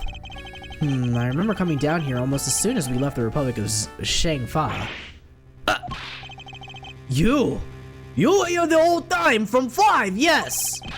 Then you are the only one who could be the killer! Mr. Edgeworth, you were really here in this lounge the entire time from 5 a.m. onwards? Unfortunately, yes. But then how do we explain the footprints? Is that not obvious? This man waited for Mr. Hicks here in this lounge, waited to kill him. And then he put the corpse into the elevator. That is when the turbulence happened. My eyewitness testimony may have been mistaken. But what time I saw Hicks enter the elevator on the second floor does not matter. Because the entire incident concluded here in this lounge. Everything happened in this lounge. Is that what you really believe, Mr. LeBlanc? Do you have another idea? I simply feel that there is something out of place in the scenario you presented. Okay, is there something that can tie this kind of location other than the lounge? Yeah. Take that! The murder weapon. This little piggy bank is sold at an in-flight shop. It is sold there and only there and is not displayed here in this lounge. How then did it find its way here? Don't you find that a tiny bit suspicious? Such a trivial point. It only means you prepared it, taking it from the shop before coming here. It doesn't prove you're innocent at all. Is there no way to win with this man? Hold it. If I may. What is it? You see, well, it's just as Mr. Edgeworth says. Oh, and why do you know this so well? Well, it's just that piggy bank was there in the shop. I saw it with my own eyes. And when was this? It was maybe around 5:40 a.m. Isn't that just before we hit that patch of turbulence? That's right. You were in the shop just before the turbulence. Yes, I was. Come to think of it. Ooh, Miss De Niro, when I found the body, I believe you came out of that door. Whoa! Yes, I did. And what is beyond that door? That is the flight attendant's room. Then you were on the first floor! Yes. I had to do something at the shop and in the in-flight attendant's room. So I went to the shop first and then to the flight attendant's room. Are you saying you passed by me at some point? Yes, you seemed really into the issue of Sky magazine you were reading at the time. I don't suppose you noticed me walking by. I vaguely recall someone walking by, but I didn't take notice of who it was. Anyway, the pig. Wait, what did she say she was doing? So I went to shop. Wait, I had to do something in flight and attendance room, so I went to flight shop. You saying you passed me somewhat? Yeah, you seem really into the issue of Sky magazine. Okay, so I don't suppose you. Okay, so she passed by Edgeworth. The piggy was definitely there at the shop. Okay, so piggy was definitely there. Why did you go to the shop in the first place? I went there for a work-related matter. Work, you say? Yes, the upkeep of the shop is also one of my responsibilities. Why did you not say anything about that until now is what I want to know. In any case, I believe it's clear that the shop needs to be investigated as well. Shall we head over there then? Okay, so interesting, so she had a work-related matter over there. What is it now? Aren't you forgetting something, Miss Rhoda? Don't you need the captain's permission to check out the shop? No, I haven't forgotten. But I have already asked him for permission to search the entire plane. When he gets red, he really does look like him, huh? Yeah, bro, he does. Like, massively. Bro, like, massively. And when he points his fingers. But I've already asked him for permission to search the entire plane, so I think we're all right. Huh? That's weird. What is it? Well, I just talked to the captain, see? And he said that he didn't give you permission to do anything like that at all. What? Nah, Meal did it, bro. Meal's impeding the case. Meal's impeding the case. What are we gonna do about this, y'all? What is the meaning of this, Miss De Niro? It means she's lying. Go on, admit that you are.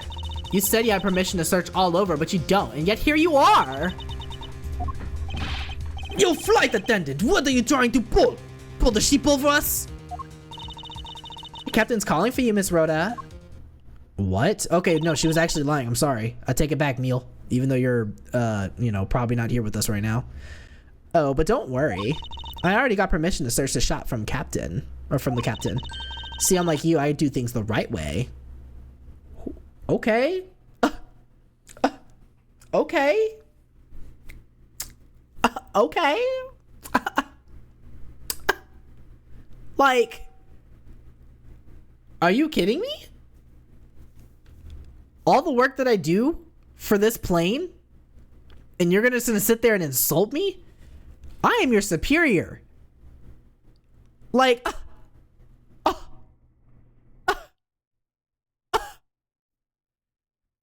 see, unlike you, I do things the right way.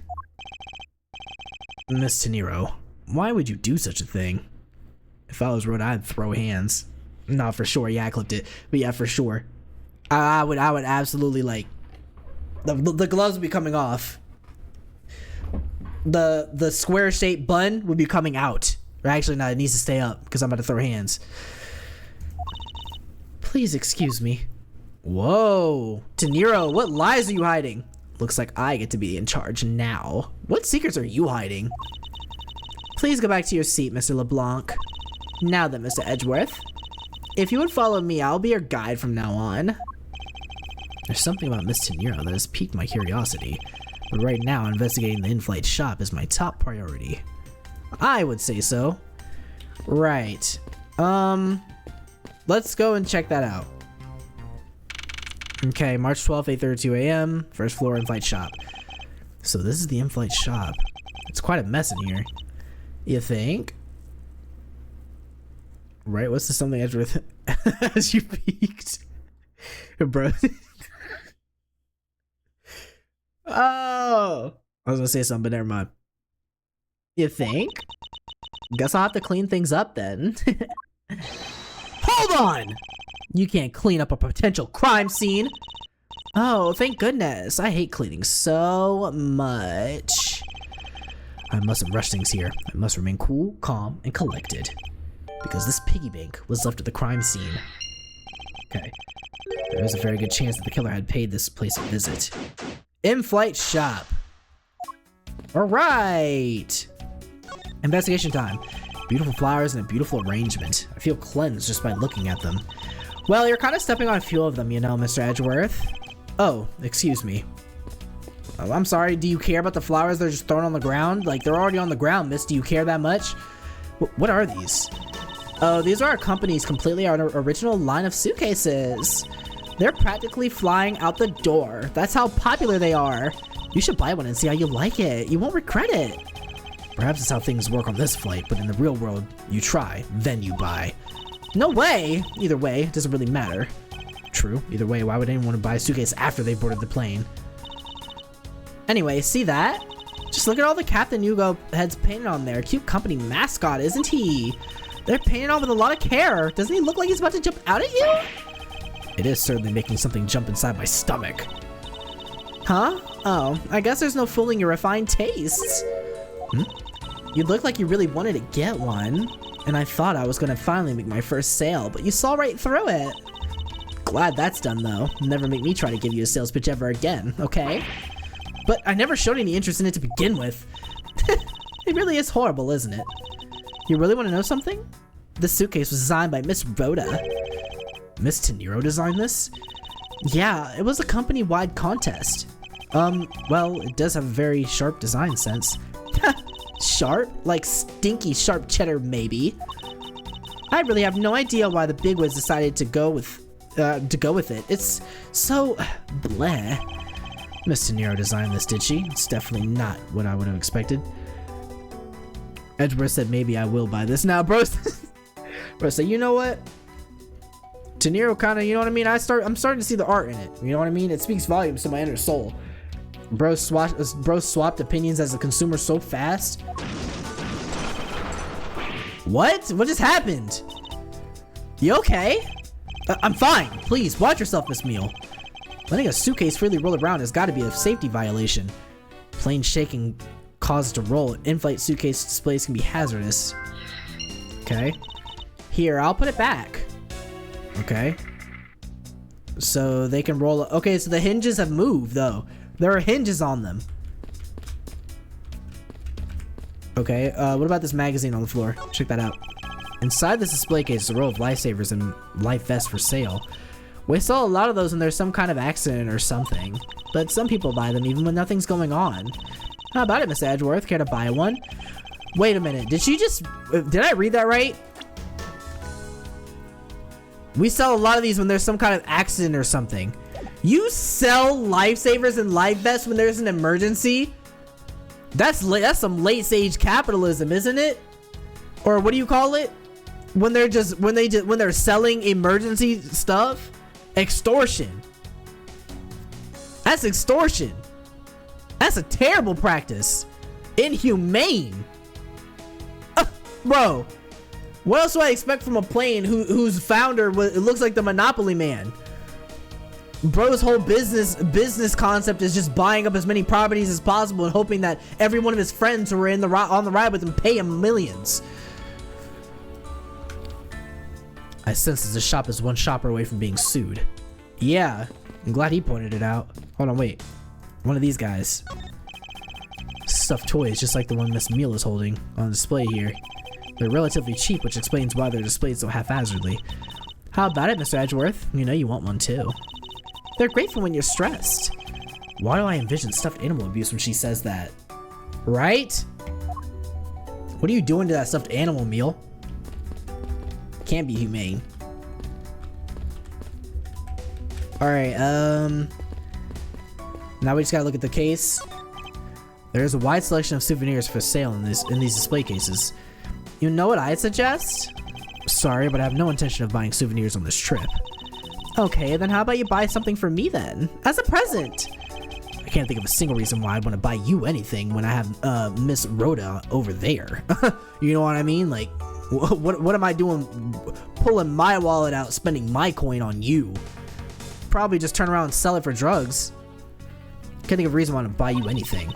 But I've had my eye on that pendant for such a long time. Try paying some attention to me when I ask you something and then we'll talk. Dang! The glass from this display case's door is shattered all over the floor. And it looks like there's nothing on display inside either. Wait, actually, I think there is something. What's this? A mini captain's hat. It's a tiny captain's hat. I swear I've seen one of these before. Tiny captain's hat. Yeah, one of these on that. On bro. Right?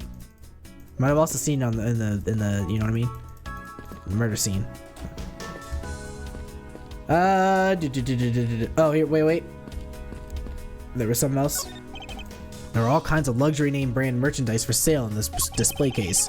And they're all lined up in such a manner as to scream "buy me" to any passers-by. Okay. I know we gotta be missing something here. I was hoping I could examine the magazines, but I don't think they're interactable. Okay, we can't really leave from here. We've already looked at that. Okay, let's talk to her. This maybe. I don't know much about this shop, but you could still ask me about whatever. Okay. Present. I'd like to ask her about the mini hat. Wait, can we not ask her about the hat? Okay, the seat, refueling, Sky magazine. I was gonna ask about that. I mean, maybe I just ask about this. Miss Rhoda said this piggy bank was in the shop, right? Don't you find her a tiny bit suspicious? I don't think I can say either way yet. There's not enough evidence to convince me that she was lying about anything back there. Are you sure about that? I think I'm sure. Like, bro is 62. Okay, so she's the same age. Okay, charge for taking care of first class, charge for taking care of first class. Okay, they got the same description. Okay. Notice anything? Also, how big is this plane? Right? This has got to be the size of like a small luxury hotel. So, what do you think about what has happened regarding this case? What? She got a Sakura head? A Sakura head? Forehead pause, whoa. So what do you think what's happened regarding this case? Oh, I don't know. I guess I think you're the killer though, Mr. Edgeworth. I can assure you that I'm here in this shop to prove just the opposite. Yeah, but it was me that gave you the permission to look around. You know? Billboard. Bro, she kind of does the season 1 of Naruto Sakura head. Bro, that Sakura head is crazy. Sakura forehead. Let me chill on me before Sasuke come here with a Sharingan and end my existence. So don't forget that, okay? How am I supposed to thank you properly if you insist on falling asleep? Well, you know what would really show us your would really show your thanks? You see the item for sale over there? Sorry, but you're going to have to make do with my words of appreciation. What has got you so obsessed with that pendant, girly pop? Like it can't be that like suppressing that you're trying to get a stranger to buy it for you. Okay. Let's try to put some stuff together. Sakura genuinely angers me. I've only seen Kid Naruto, but still. Oh yeah, bro, it doesn't get much better. I'm not gonna lie to you. I'm not gonna spoil it, but it doesn't get much better. Murder weapon, tiny captain's hat, suitcase. Okay. In-flight suitcase displays can be hazardous. Broken glasses, tiny captain's hat, murder weapon, Captain Ugo. So I want to connect these two because Captain Ugo wears the hat and it wouldn't let me connect the actual raccoon toys together. Oh my goodness. The hat probably used to be on the piggy bank's head. Let's go ahead and give it a C. Let's give it a go and see. I believe this piggy bank was forcibly removed from this display case. Does this mean that the killer broke the glass to get at it? Ooh. Okay.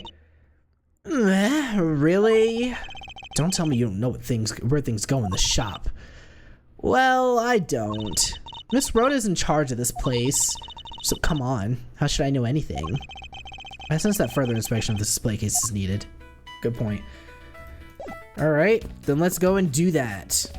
Let's go and do that. Oh wait, which display case? This one, right? Yeah. I want Russ to have inspected every nook and cranny in this thing. That thing is creepy, I don't like that.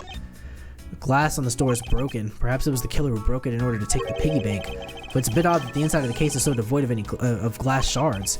Plus the glass shard broke rather cleanly. Ah! What is it? I touched the glass and it cut my finger. It hurts, Mr. Edgeworth, it hurts!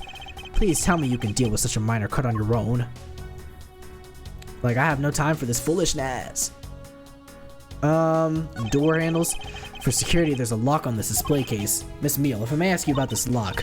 The one who's in charge of this shop is Miss Rhoda, so she's got the keys to all the display cases.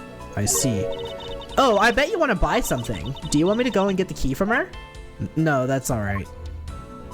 Okay. No, I don't want to buy anything. GoYou Airlines related books line this shelf. The history of GoYou Airlines, the future of GoYou Airlines, the 7 wonders of GoYou. Fight on. GoYou Airlines. Working name. Go Airlines.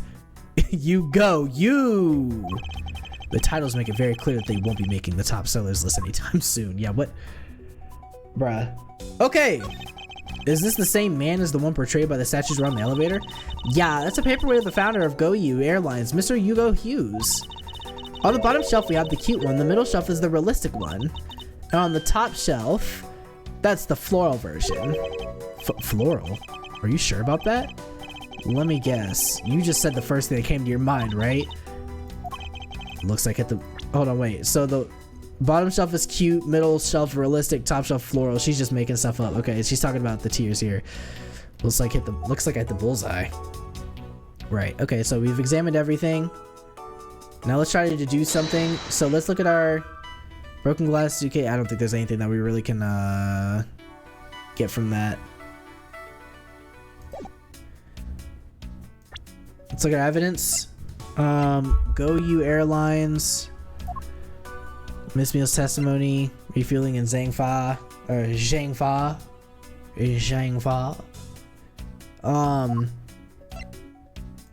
Picked off the floor, passport, body found, magazine, wine, phone.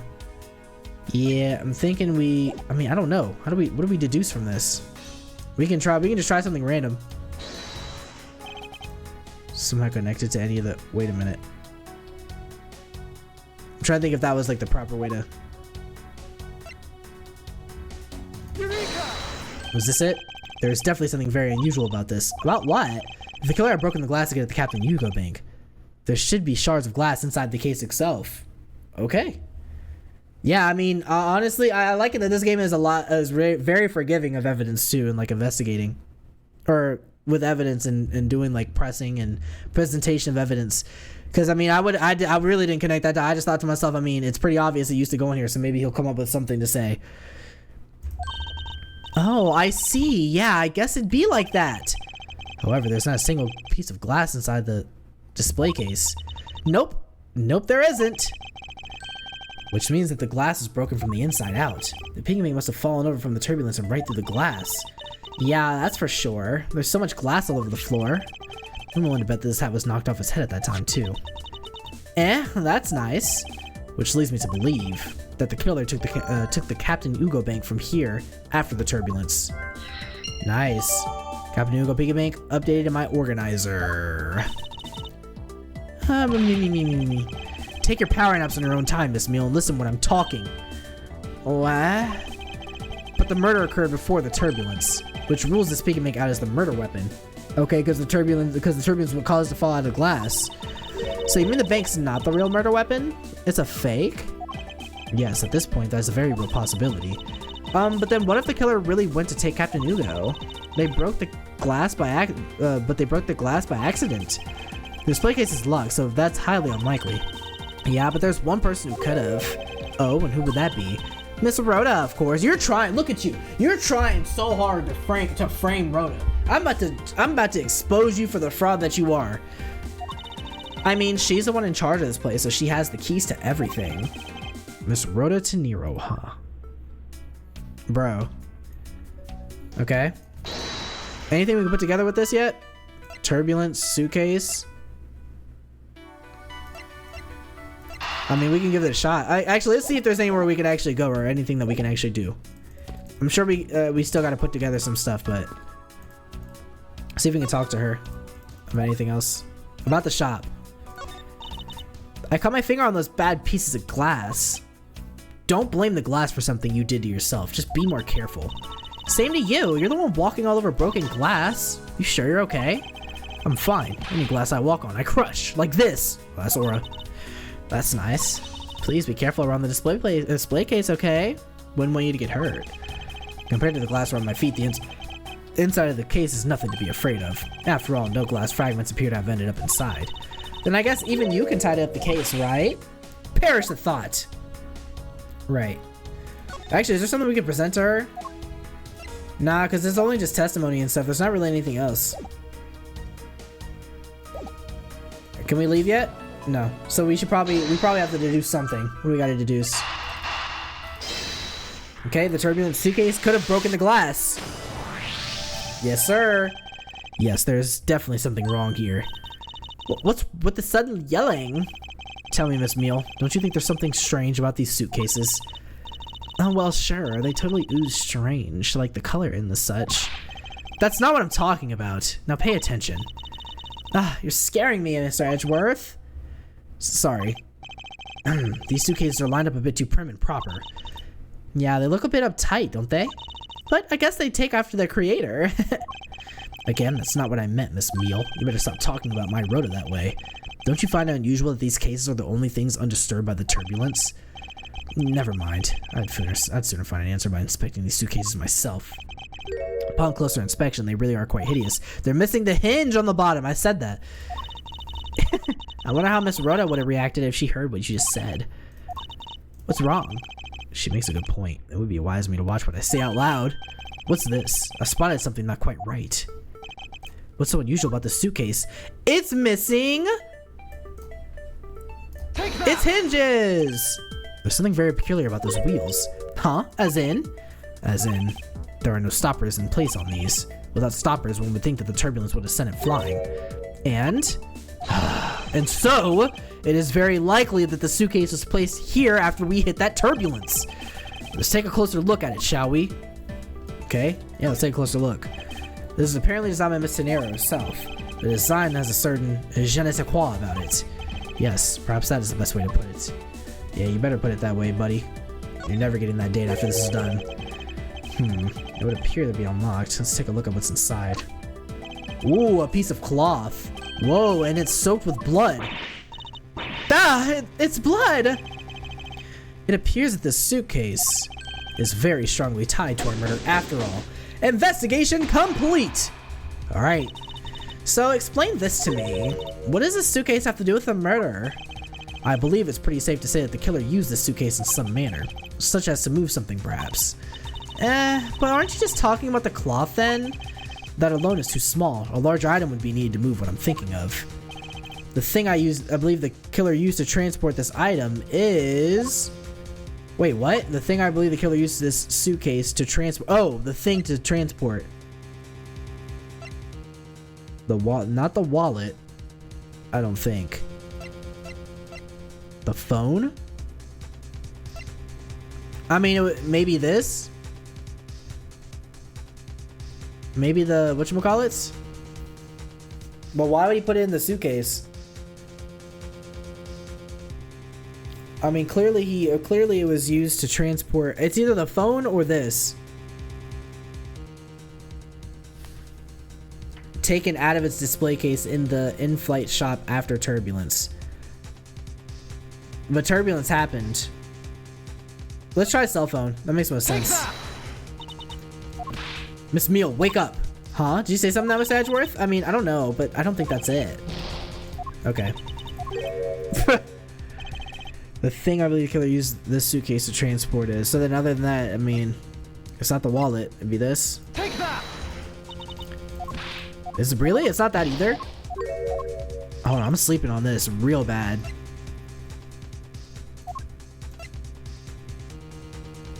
Made a brief stop to transfer cargo. The thing, I believe. The wallet?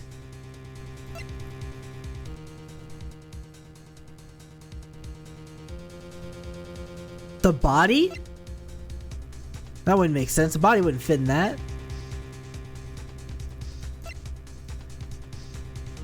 See, so then the wallet, or it looks like footprints and something being dragged. But this doesn't indicate a thing, does it? This doesn't really indicate something.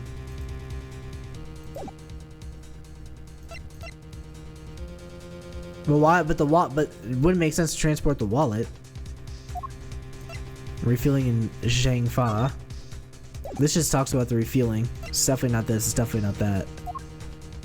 The wallet? Or this? Not the souvenir picture either. Take that! It's not that either. I'm fumbling hard. Take that! I'm going insane. You can't really go back. What else? Hey, bro, we'll get through this eventually. Crime scene notes? The body? I already did the phone. Take that! Something that would fit inside a suitcase is also covered in blood. Sounds like a dead body? How in the world could you fit a dead body in there? This is used to transport the body. It was assigned by Miss Rhoda Teniro. Interesting, okay. Found inside the suitcase, its beautiful pattern has been soiled by blood. But, in light of this, I'd say that Mr. Hicks was moved into the elevator from someplace else. You just gotta fold it up. I mean, yeah, if it's as easy as that, then I guess so. Like a chair, like a lawn chair. I mean, hey, they don't say get folded like a lawn chair for nothing. I guess it does make sense. Which means that the murder was committed in an entirely different location. They won't resist. True. And I mean, it's not like they'll make a loud noise if you break a couple bones. Or at least, like, push their bodies in a way that... Okay, I'm done talking about it. That feels so wrong. These comments might put me on a list. So you're saying that after moving the body into the elevator, the killer brought the suitcase in here and just left it? Exactly. What is it? Nothing. Just that I was thinking about what Miss Rhoda said about coming here for something. Excuse me, Mr. Edgeworth. Okay, she's back. How you doing, Miss Rhoda? I wanted to give you a bit more time, but I'm afraid I wasn't able to convince the captain. I'm very sorry, Miss Edgeworth, but the captain feels that he has allowed you ample time. He says that he'd appreciate it if you could wrap it up here and return to your seat. Now I understand his sentiments. However, if I'm not allowed to complete my investigation, the crime scene may become contaminated by the time we land. If I must stop, then I insist I be allowed to oversee the preservation of the two sites. Under your supervision, of course. If that's your only condition, then I believe we can accommodate your wishes.